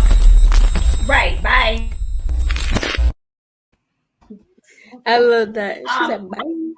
Yeah. Bye. Natima, I just have something to say, and I'm gonna let you close it up for this one. Yeah. The one thing that you guys, y'all all killed it. So I don't really have too much to add, but there was so much to kind of like that was unpacked during this whole process here. And one, I think here's the thing. As I was listening to you guys talk, I'm like, okay, trying to change him. That, and I think Grace brought this out for me, is that looks different single than it does married, right? So as a single woman, I'm going to go ahead and agree with Grace. Like, first and foremost, I know a lot of women, real men, only they only go according to their word, not their actions. So if a man says, I'm not ready to be in a committed relationship right now. Believe him. Believe him. Because it don't matter if he's calling you at night. It don't matter if he texts you all day during the day and y'all bantering back and forth. It don't matter if he takes you on dates. If he says that he wants something casual, that's what he means. And then what's going to happen to you is you're going to end up thinking it's something that it's not. And then what is he going to go back to the moment that you say, but we've been hanging out so much and you've been over my house and I've been over your house and we met each other kids. He's going to say, I told you I didn't want to relationship. I wanted something casual. Right. He's going to always bring you right back to his words. Right. It's not playing their position. Right. It's not playing their position. Action don't always align for men. Nope. So word and action creates patterns, and that's what you need to look for. Right. Words and actions need to align. Those create patterns. You need to watch those. But don't dare go by only what he says or only what he does, because there's going to be so much lost in translation if you're out here dating, that you're going to need to know for sure when he says, I want to be with you, I want to commit to you. Right. If he hasn't said that, you better go ahead and guarantee he's probably seeing other women too. Yes, go ahead and he hasn't committed. Right. He's like, I didn't tell you I was seeing other women, but I didn't tell you I wasn't. Right. So again, you have to move smart as the woman, because we have tons of emotional intelligence. We just don't always use it. Now, as a wife trying to change him, you got to go with, I would say, go with Ivy, because you got to change some things in you so that he'll mirror. See, when the last thing a husband wants to see is his wife elevate above him. So if you're working on you, you're working on your self-help, you're working on getting yourself together, you're working on this, you're working on that, and then he out here doing anything, at some point he's going to be like, whoa, what is she doing? What's going on over there? And like she said, stay out of his ear, because men don't change because you're yapping and napping. And they don't care about none of that. You have to just do what you need to do for you. And another thing, men resent when you try to change them. They begin to resent you. The more you talk about what you want to change, the more they are going to resent you. The more they're going to pull away from you. The more you're going to get more pushback from them. So you don't want to do that either. Work on you. That's it. And then the last thing is masculine energy is action oriented. So if you start to come at his actions, right? Now, let's just say you got a man that feels like he knows what he's doing for the family, but you're constantly coming at him. Don't do it this way. Do it my way. Do it this way. Trying to make him be something he's not. Usually it's us. We want him to be like a girl. We want him to move in a feminine manner because it works for us. They end up second guessing their steps. So men have a flow that they operate in their masculine energy. They move. That's all they do. Because they're action oriented, they don't intuit. They're more like animals. They're instinctual. So they just move. So if you start coming at them, and I know this for a fact because I did this to my husband at one point, now they don't have the confidence to be instinctual, and now they second guess it. You can't afford for a man to not operate on instinct, because that's how they protect. That's how they provide. So if they're not operating on instinct, you're going to cause the family to fail. It's going to be you, not him. So let him operate on those instincts. Let him go with his flow. The more you keep berating him, the less confidence he's going to have out here in these streets, and the more dangerous it is for you and your family. And the professor has spoken. Did y'all get them notes? Yes. Whoa. Natima. I'm just saying, I really hope people wrote that stuff down and take that and revisit this, replay this as often as you need to, because that was a whole word. That was an entire word. I literally am going through my notes like, okay, what can I say that they haven't already hit? Because y'all killed it. But one of the things, I know you got it. One of the things Grace said that I was in my seat like, come on, sis. But she was like, even before you start dating, you need to work on you. You need to know what you're even looking for to make sure that you can recognize it when it comes your way. Hello. Because your energy and your vibration, you're going to be on a particular frequency and you're going to attract exactly who's on that same frequency with you. And so you need to be able to date with purpose. Like, don't try to turn the representative into your man. It's not going to work. He was a representative. Not, you know what I'm saying? He never showed you he was going to be faithful. He was going to date only you. He was going to take you seriously. So you need to date with purpose. And like Grace said, if it's not lining up, his actions aren't lining up with his words, you need to be out. Because trying to change him is going to exhaust you and is going to annoy him. You're going to be exhausted trying to. I did it. I'm telling you, I was there. I was in a relationship for 2 years trying to change this man, and it did not work. It did not work because I couldn't change him. But here's the thing, ladies, and I love y'all. I really do. Not y'all, ladies, my sisters. I love y'all too, but I'm talking to the ladies listening. You need to first examine yourself and what you bring to the table. Right. Because 9 times out of 10, what you're trying to change about him is superficial. It's not even intrinsic. Because if you and here's why I say that that's so important. Like, know what you're looking for and know what you bring to the table, because you can't have the audacity to ask for something that you don't offer. Like, we got to get out that habit thinking because we women, we just entitled or we just deserve. No, you don't. Because you don't. Girl, are you building him up? Are you know what I'm saying? Are you inspiring him? Are you watching your words with him? Are you speaking life into this man? Are you making sure that you are a partner and not an enemy? If you're not doing those things, then you don't deserve certain things from him. And so here it is, you're trying to change him because you want him to buy you a car and you want him to do the things that you see happen to other women, but you don't know how the women are treating their man. Are you the caliber and the pedigree of woman that you're trying to change your man into? I'll let you sit with that. And the last thing I want to say, if you're in a relationship like I am, and like some of the other ladies on here, and you really want to see things change in your man for the better for the both of you, like me and Morpheus live on, we getting our shit together. That's our mantra. Like, that's what we're doing. But I've learned to love by example. So instead of telling him, I wish you do this, I wish you change this, I literally just do it first. I do it first. That's it. And hope that he follows. Because what I realized, the things I was trying to change in him were really flaws in me that he was making me uncomfortable with. He was challenging me. And so I figured, well, if I could change you, you'll stop challenging me so that I could keep being the way I am. Wow. That don't work. That's a whole word. It don't work in a purpose-driven relationship. You can't share purpose with someone and share space with someone and you not expect that you're gonna have to change too. So that's all I gotta say on that.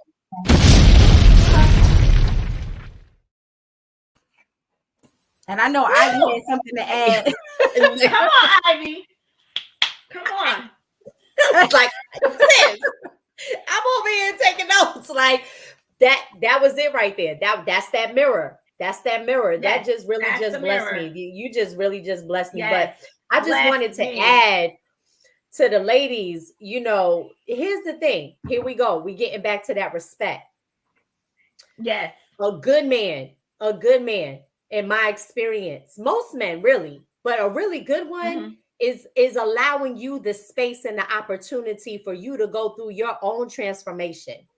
He allows you and he holds the space for they're not in your ear trying to tell you about your imperfections or about what you need to change or about what's wrong with you, right? And so we get to show respect and we get to reciprocate and hold that same space. Come on, reciprocity. But these men out here, there gets to be a give and take. Any good relationship has reciprocity, a give and take. So if he's giving and holding the space and allowing you the opportunity to grow and transform and figure out your way through life and heal your wounds and do all the stuff. Yes. We get to do the same thing and hold the space for them. That's why if you're so focused on your own healing and your own transformation and your own process, you don't even got time to be in his ear. Come on, help us. Come on, help us. Let's give respect. Respect the process and trust the process. Right. Respect and trust the process. You're not trusting his process when you constantly in his ear trying to change him. Right. Okay. And then you got to give him the time to change. If he makes a decision, I'm going to work on that. Give him the time and space to work on that. Like, get your ass out the way. So yeah, get out the way and shut the hell up. Yes, sis. Look, you got me hyped here. I'm about to get off this podcast and go downstairs a new woman like that. Girl, me too. Let me tell you what I learned.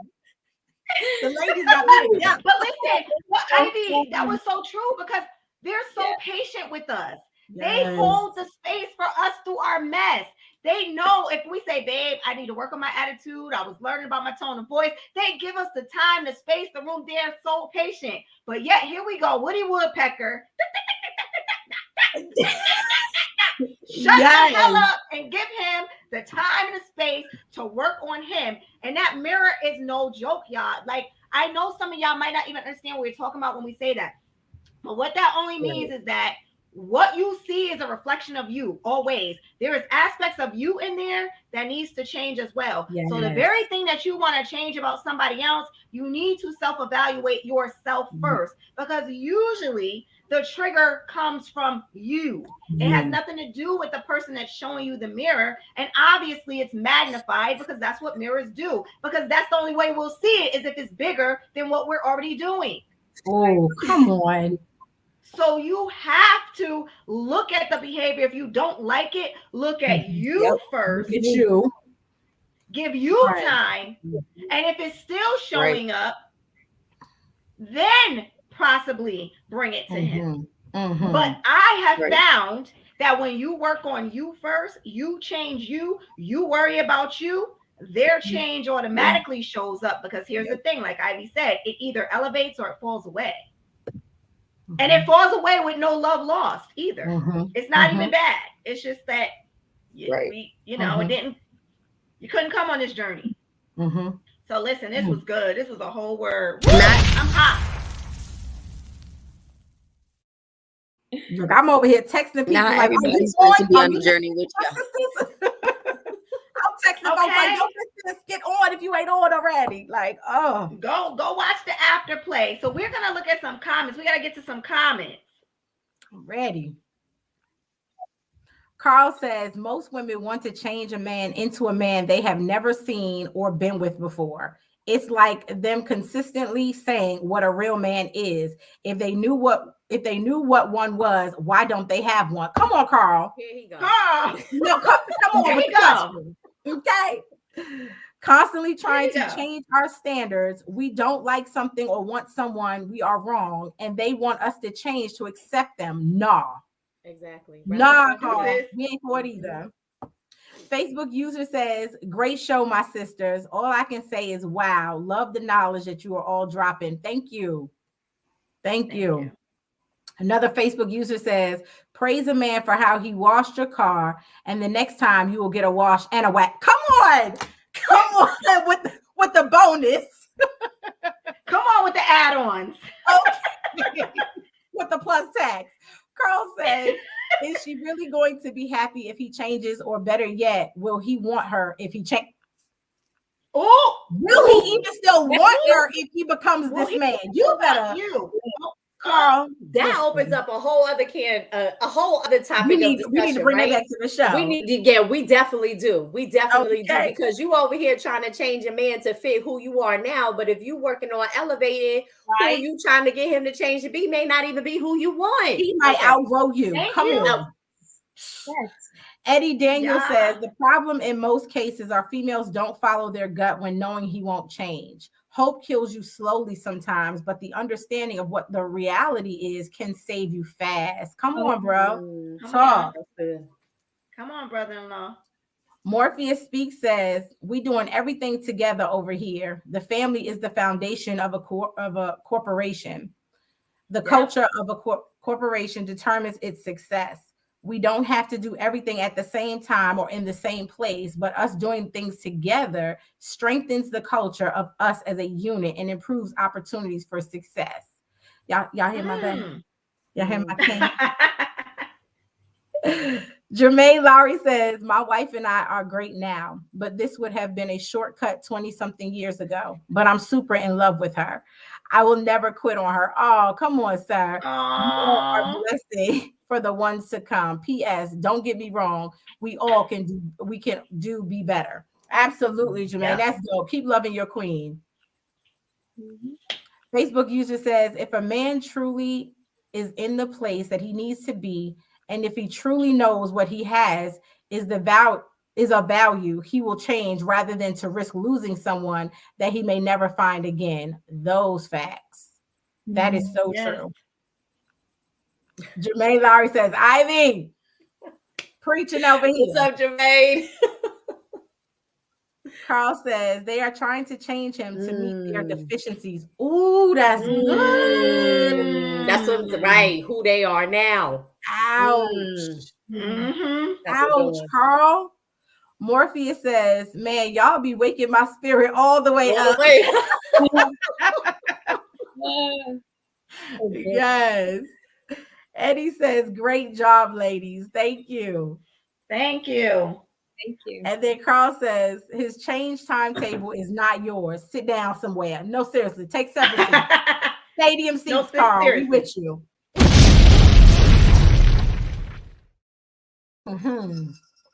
That is so good. So we are going to take one more, I think, commercial break because we have one more topic that we got to get to and unpack, ladies.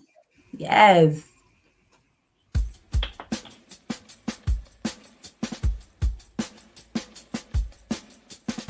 So many people are calling for police reform. And so because they're calling for police reform, they may not understand that there are many organizations who are already responding. And I feel like you have to really get to know people, see if they share the same core values as you before you get involved with them. I want to ask a question as to how we got to this place right here where mask wearing, where COVID-19, where public health is all politicized. I really want you all to think about this. How do we get to this particular point? It's really a nice balance when femininity and masculinity can mix together and just create this awesome, experience.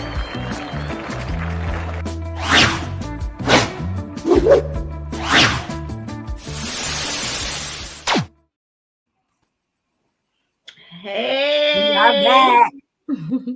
We are back. Man, it's been a dope show. All right. Y'all, I'm enjoying myself. I told you I'm getting hot though. I'm like, whoo. Yeah. This is on fire now. Yeah. All right. So our last topic, ladies, is, and this is a good one. Oh, Jesus, we got to unpack it. Reacting instead of responding and love to stir up drama. Ladies,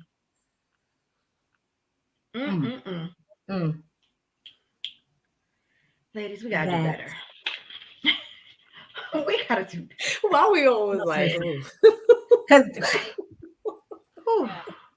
like it's almost like you don't even know where to start. Like, right. You know what? I'm going to start with one really quick, the reacting instead of responding. Just something quick that came to my heart just now. And it came because it was something that happened during my little sabbatical when I was like off and I was on my healing spell. And now I have this thing, like, so if my husband comes to me and we're going to have like some talk about something really serious, and this goes for every part of my life now, is that I sit, align, and then respond. So I sit with the feeling. I got to know what that feeling is first. Right. What am I feeling? Is it hurt? Is it anger? Is it disappointment? I think somebody said the other day that anger is the second emotion, the secondary emotion. Secondary emotion. Ivy. Anger is the secondary emotion. But that's the one that shows up first because it's an iceberg. It's like anger, disappointment, hurt, betrayal, whatever it is that you're feeling. So you got to sit with the feeling.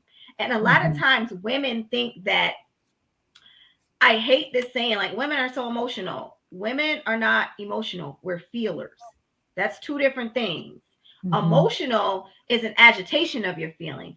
Emotional is how you're acting out the feeling. But women are feeling people. our energy is a feeling energy, but our emotions is how we act out those feelings. So just because we're feeling something doesn't necessarily mean we have to act out negatively based on that feeling. It is not okay, like I said, to be emotionally deregulated just because you got to feel. Just because you're angry, just because you're hurt. It is not okay to yell. It's not okay to throw things. It's not okay to become disrespectful. It's not okay to think that now anything that I say goes just because I was angry. And then after everything is good, okay, you know, I was just angry. No, he thinks you're a fool. Right. Because you can't control yourself. Right. So now he's looking at you like,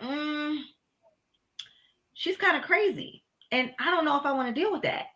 Right. So we have to like really learn to hone those things in and then feel, align with the feeling, and then speak.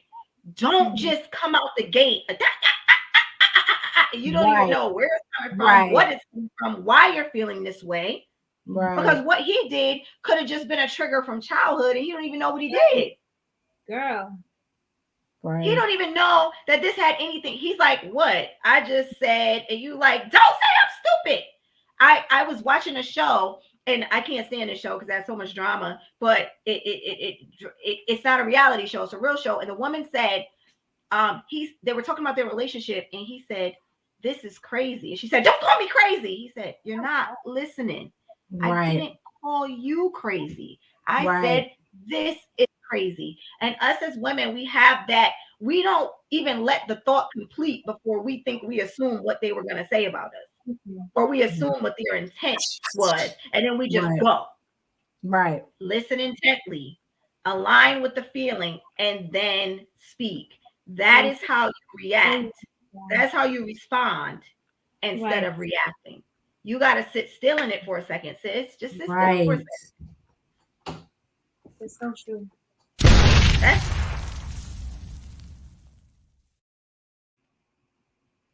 I'm over here. My pen is moving so fast. I'm like, oh my God, I'm supposed to be helping with the show, but I got to take this all in. I'm sorry.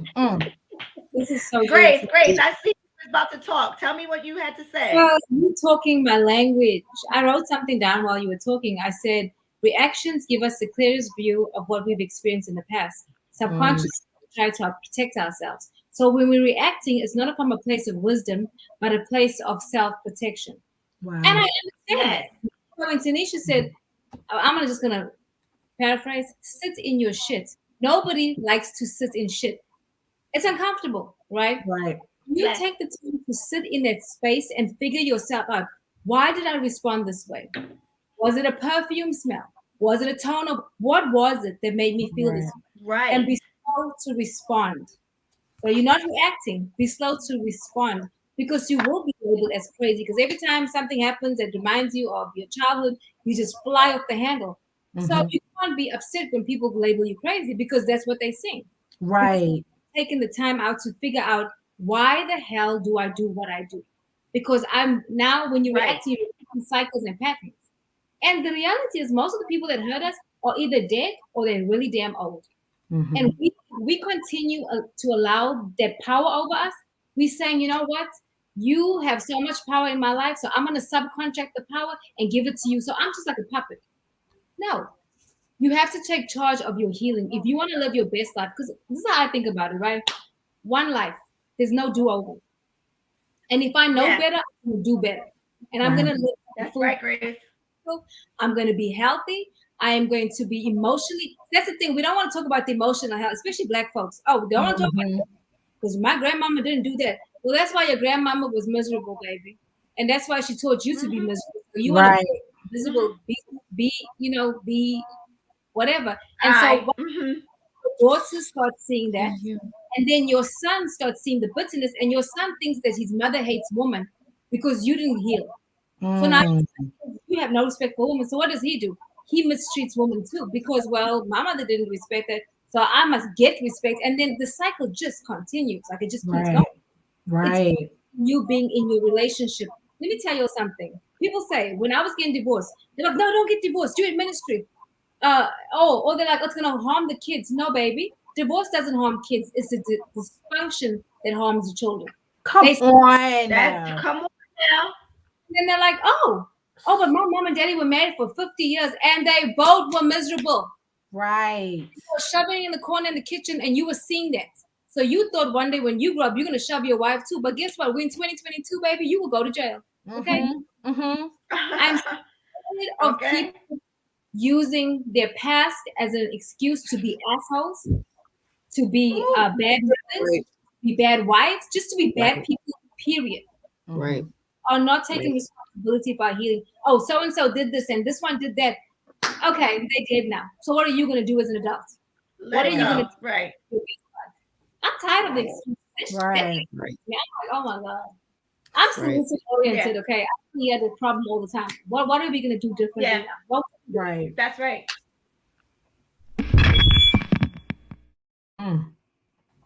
So that's how I feel. And I'm mad now. I'm mad. I love it. Are you guys lagging a little bit? No. Can y'all hear me? Yeah, I can hear you. Yeah, I can hear you.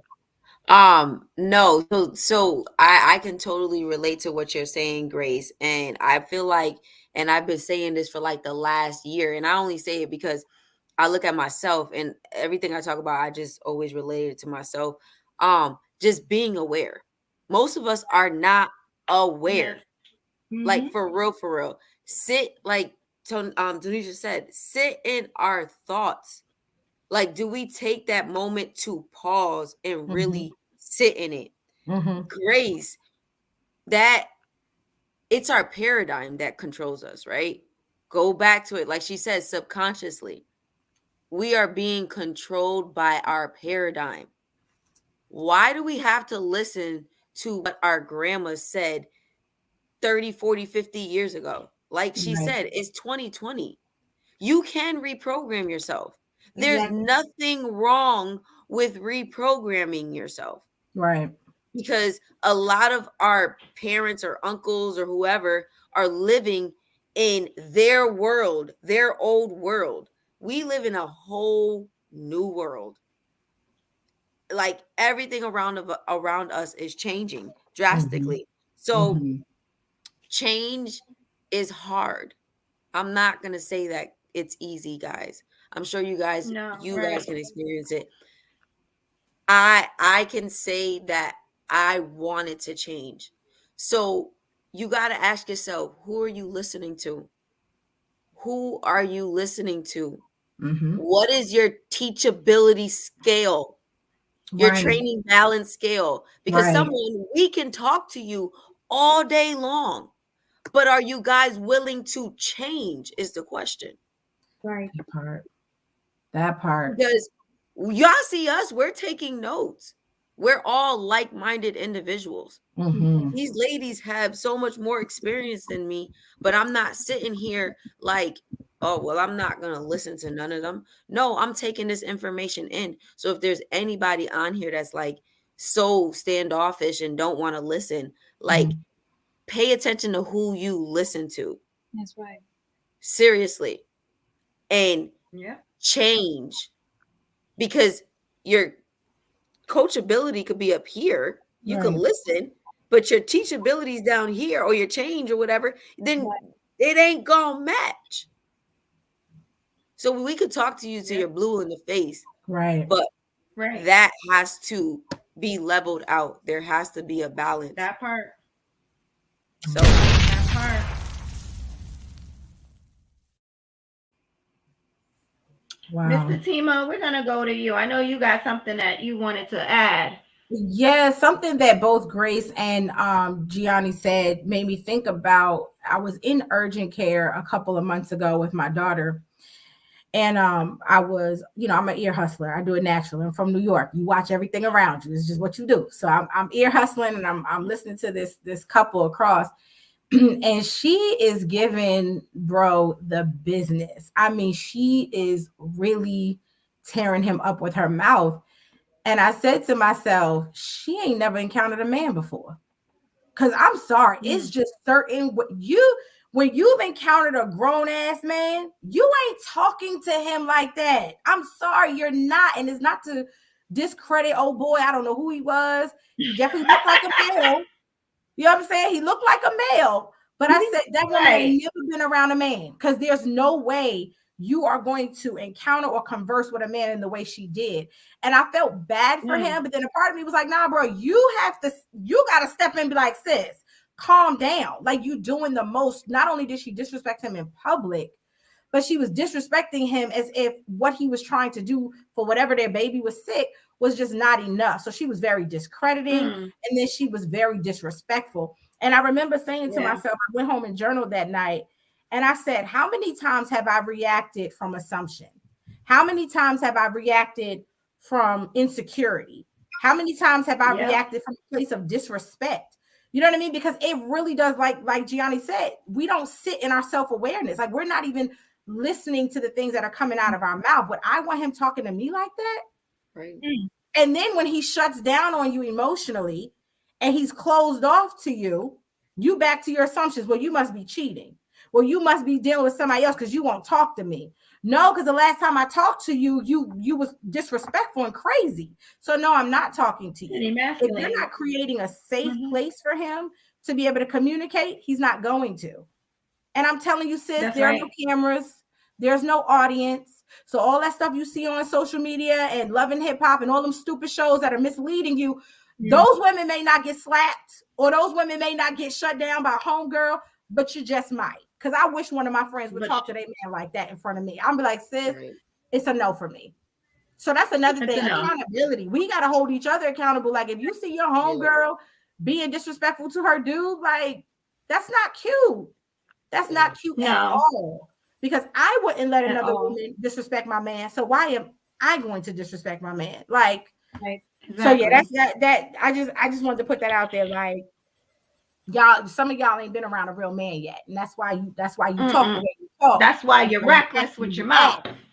Okay. Not mine. I be. Come on, jump in, double dutch. Let me just tie this up and put the bow on it. Okay. Little girls react. Little girls react. Women respond. That's it. I love it. Booyah. I'm going to sleep on that one. That's it. That's the thing. Everything you ladies said. We talked about being triggered from childhood. Everything you ladies said. My 3-year-old does that. When he don't hear, what he wants to hear, when I get, when I tell him something he reacts. That's what children do. Tantrums. Yeah, That's right. Yep. And yelling at your man and being disrespectful and reacting is a tantrum. Childish. Right. It's childish and it's a tantrum. Right. But like you hit it, T, from the beginning. Yeah. Sit, reflect, then respond. That's what women do. They take a moment. They don't feel the need to have something to say right then and there. I've had to learn that. It's taken me quite a while, but now I don't react. I say, you know what? I'm gonna need some time. I need some time to process. I process. I need some time to process that. And when I've had a moment to decide, to make the decision about how I want to respond, then I'm going to respond. Right. That's right. I'd rather take the time to decide how I want to respond than come back and apologize for reacting. That's good. Yes. And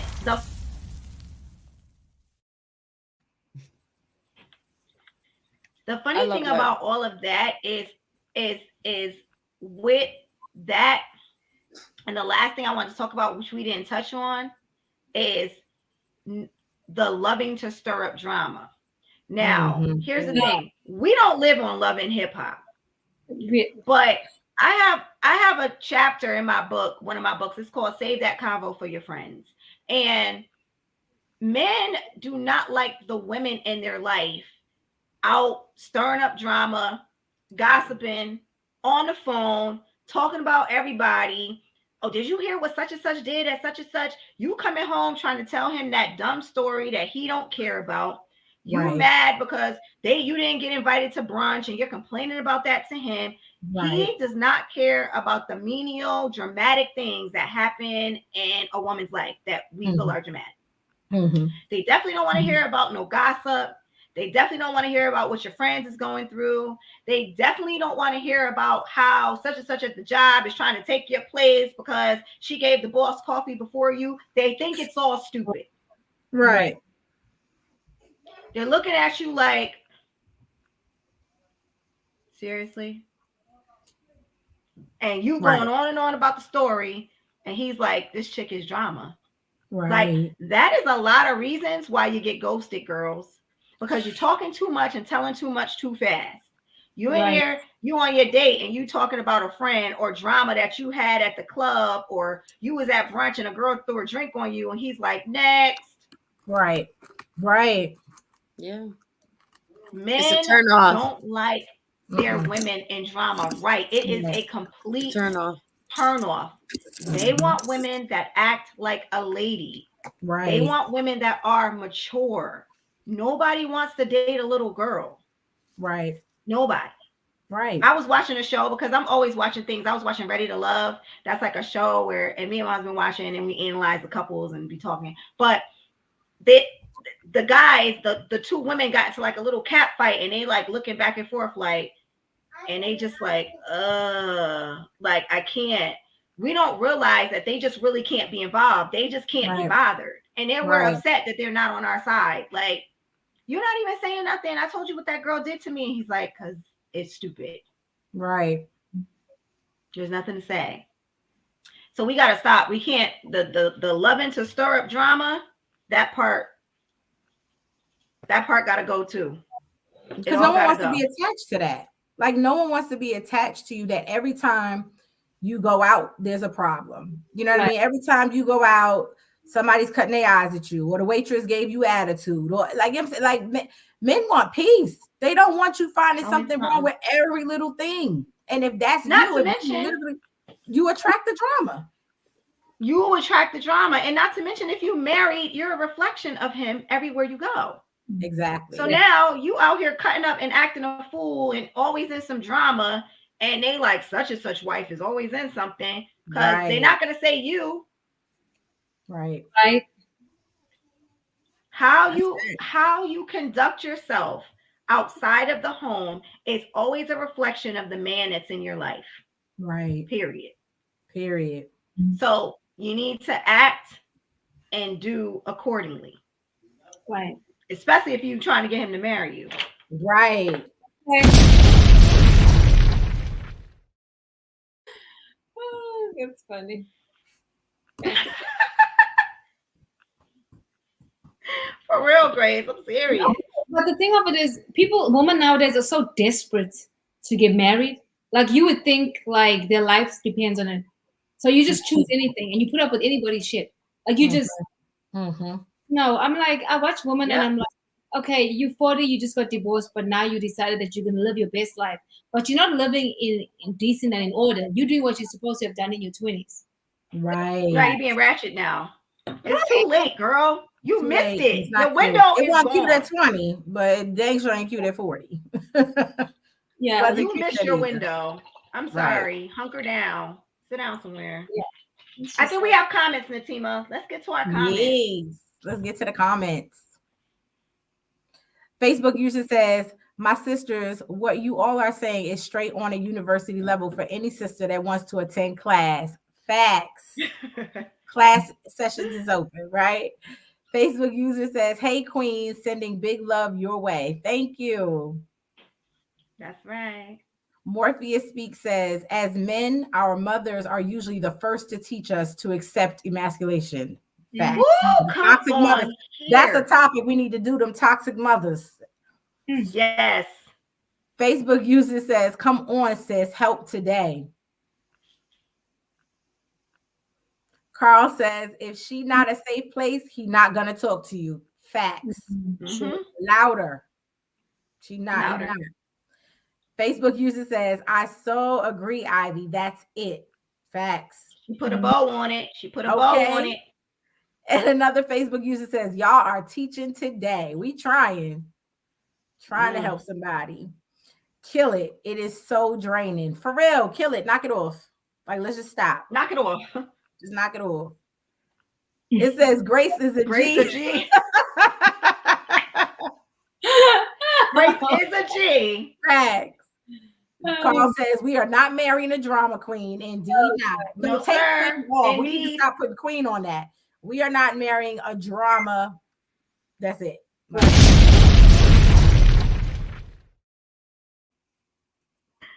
That's it.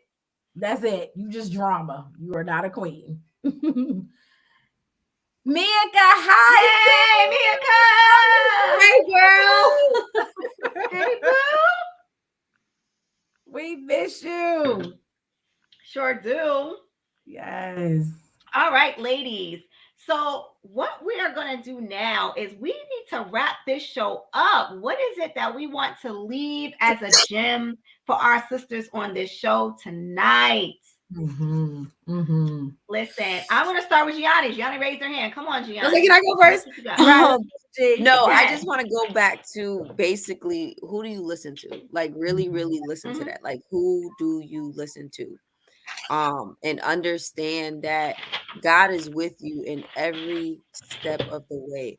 Whatever you think about is what you bring about. Understand that. That is just so powerful. Like, literally, what you think about is what you bring about. So if you're going to continue to think that you're not good for in this relationship, or you're not this worthy person, then that's what's going to be in your life. You got to understand how powerful our brain is. Our brain is so powerful. Is so like they said, we can manifest anything into our life. All right. It's not a coincidence that you're on this show. Seriously, you're on this show for a reason.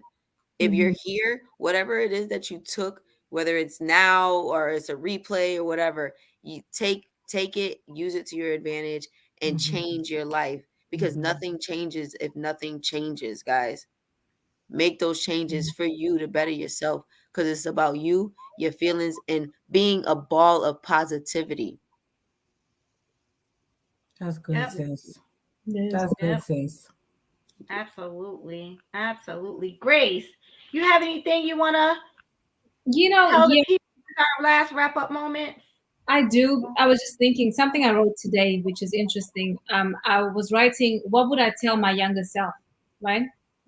And Ivy said, Ivy, I'm gonna come back to you. You said focused on you. And so what I would tell my younger self is this: you owe it to yourself to learn you, learn what shapes, learn your triggers, learn your tender spots, be compassionate towards yourself so that you can show compassion towards others. Give yourself permission to be you. Give yourself permission to get to know what you want. Now, I'm writing letters to myself. Like, I'm in that space, right? I write letters to myself because I'm in the space of forgiving myself for making certain choices that I made, for accepting certain things, and figuring out why did I accept those things, and when did I believe the lie that I was broken and that I wasn't enough. So I'm in that. So I write stuff to girl, let me tell you, I write love letters to me. And for real though, okay? It focuses on you. If you want to have a successful life, period. Let's just not talk about relationships, but life, period, it starts with you. Stop looking to be saved. No one out here is going to save you, because people don't read minds. Men are not going to read your mind. They are wired so different from you are. If you just focus on yourself and live your best life for you and not for anybody else, then you will be successful in all things. And how to measure success. So that's what I'd like to leave as parting remarks. Yes, absolutely. Absolutely. 100%. Ivy, what would you like to leave the people today? Last word. I think, so far we're all in alignment. I would say that Gianni and Grace have both been in my notes. Y'all been reading my notes. But what I was going to say, what I want to leave everybody with is that where you are or where you aren't is 100% your responsibility. Yes. Period. And, I know that the show is about deal breakers that drive men away. It's been a great topic. We wrote down some subtopics, but at the end of the day, every topic, everything that we've discussed just boils down to the same thing. Mm-hmm. And it's about us. Yes. It's about who you are. It's about where you are in your life. It's about where you are. And all of those things are your responsibility. I think that has been the theme throughout our entire show today. Mm-hmm. You Pretty know, much. Grace talked about, you know, honoring and stop making excuses. Stop making excuses for where your relationship is or isn't. Stop making excuses for where you are or where you aren't. Right. Where you are, where you aren't. While the circumstances may not be 100% in your control, you are in control of you, how you show up, how you respond, who you're around, what you put into you. What you put in is what's going to come out. Gianni said that. Yes. Yeah. So it is 100% your responsibility to create that level of intention and awareness in your life, so you can start making decisions that support not where you are, but where you want to be. That's right. Stop focusing on where you are and focus on where you want to be. Exactly. And then that will drive your decisions, that will drive your behavior. So that's what I want to leave everybody with today. This has been amazing. I love y'all. Yes. Yes. Yes. All right. So, Natima, I'm gonna let you go last. I'm gonna go. The words that I want to leave last, I'm taking my notes, and again, you know, like Ivy said, the theme is all about work on you. That's the theme. It's all about you. Where you are or where you are not boils down to you. Right. And ladies, it is all about self-awareness and self-accountability.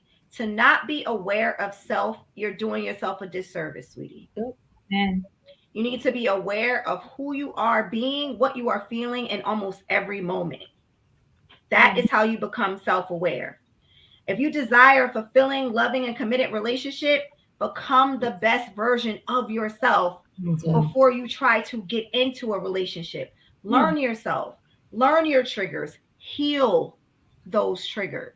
That's right. Before you bring that mess anywhere with you. Because then the mess that you've created in a relationship is because you brought the mess in there. Right. Then it's two messy people trying to clean house. If you're already married and you're like, oh my God, my relationship has lost its zest, it's lost its zeal, you might need some help. Still become the best version of yourself. Like I think Ivy said, listen, focus on you, sis. Focus on you. And here's the biggest part. You got to let go of your ego and evaluate how you show up in that relationship daily. Yeah. That's it. Evaluate how you show up in your relationship daily, which means that you might need a planner. You might need an accountability chart. You might need an accountability partner. But we, most of the time, are moving unaware and unconscious in 90% of our behaviors.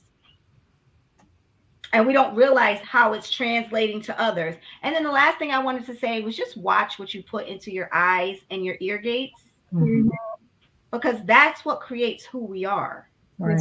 So if we got negative friends, negative family, negative people, we're watching reality TV all day, loving hip hop, this, that, and then we wonder why when pressure in life hits us, that's what comes out. It's no different than a toothpaste tube. What is in and you squeeze it comes out. And squeeze is the pressure of life. When life pressures you, what's going to come out of you is what you have been putting into you. It's so good. So be careful of those things that you're watching, listening to, and becoming one with, so to speak. Right. And then wondering why your life has a reflection as such. Natima, I'm going to let you give us your last gems for the evening. Close us out, sis. My Jerry Springer thought, as Mel calls it, you know, first off, like, just if you can, you know, find yourself and master yourself before you date and before you get married, because it's going to be very difficult to do that in the relationship or the marriage. Not impossible, but very difficult. And you don't want your past or your trauma or unhealed areas to bleed into the relationship, because now if you are truly with someone who is one with you, now the two of you have to work on that together, and it takes away from other things. The other thing is, keep in mind, it's not only about you. Right. This is not the you show. It's a relationship. There's a partnership. There's an exchange. There's a union. There, you know what I'm saying? Like, learn to think about the other person and not just yourself. Learn to consider the other person's feelings and not just your own. Learn to bite your tongue and not hurt the person that you'll have to come back and apologize to later. And then the last thing I want to say is surround yourself with healthy couples. Stop hanging out with toxic women who are man-hating. I'm all for self-love and I'm all for women, but I can love myself and be a women empowerment coach and still rock with men too. You don't have to be anti-male to be pro-you. So let's get out of that habit and stop letting social media tell us you got to be on one side or the other. You can love yourself and your man. It's happening every day. And so make sure that you're surrounding yourself with women. Get you a tribe that looks like this. Women who are going to hold you accountable, women who are going to pick you up, women who are going to raise that mirror, say, you know what, Tima, like, get it together. That was cute. Those are my final thoughts. Yes. I like that.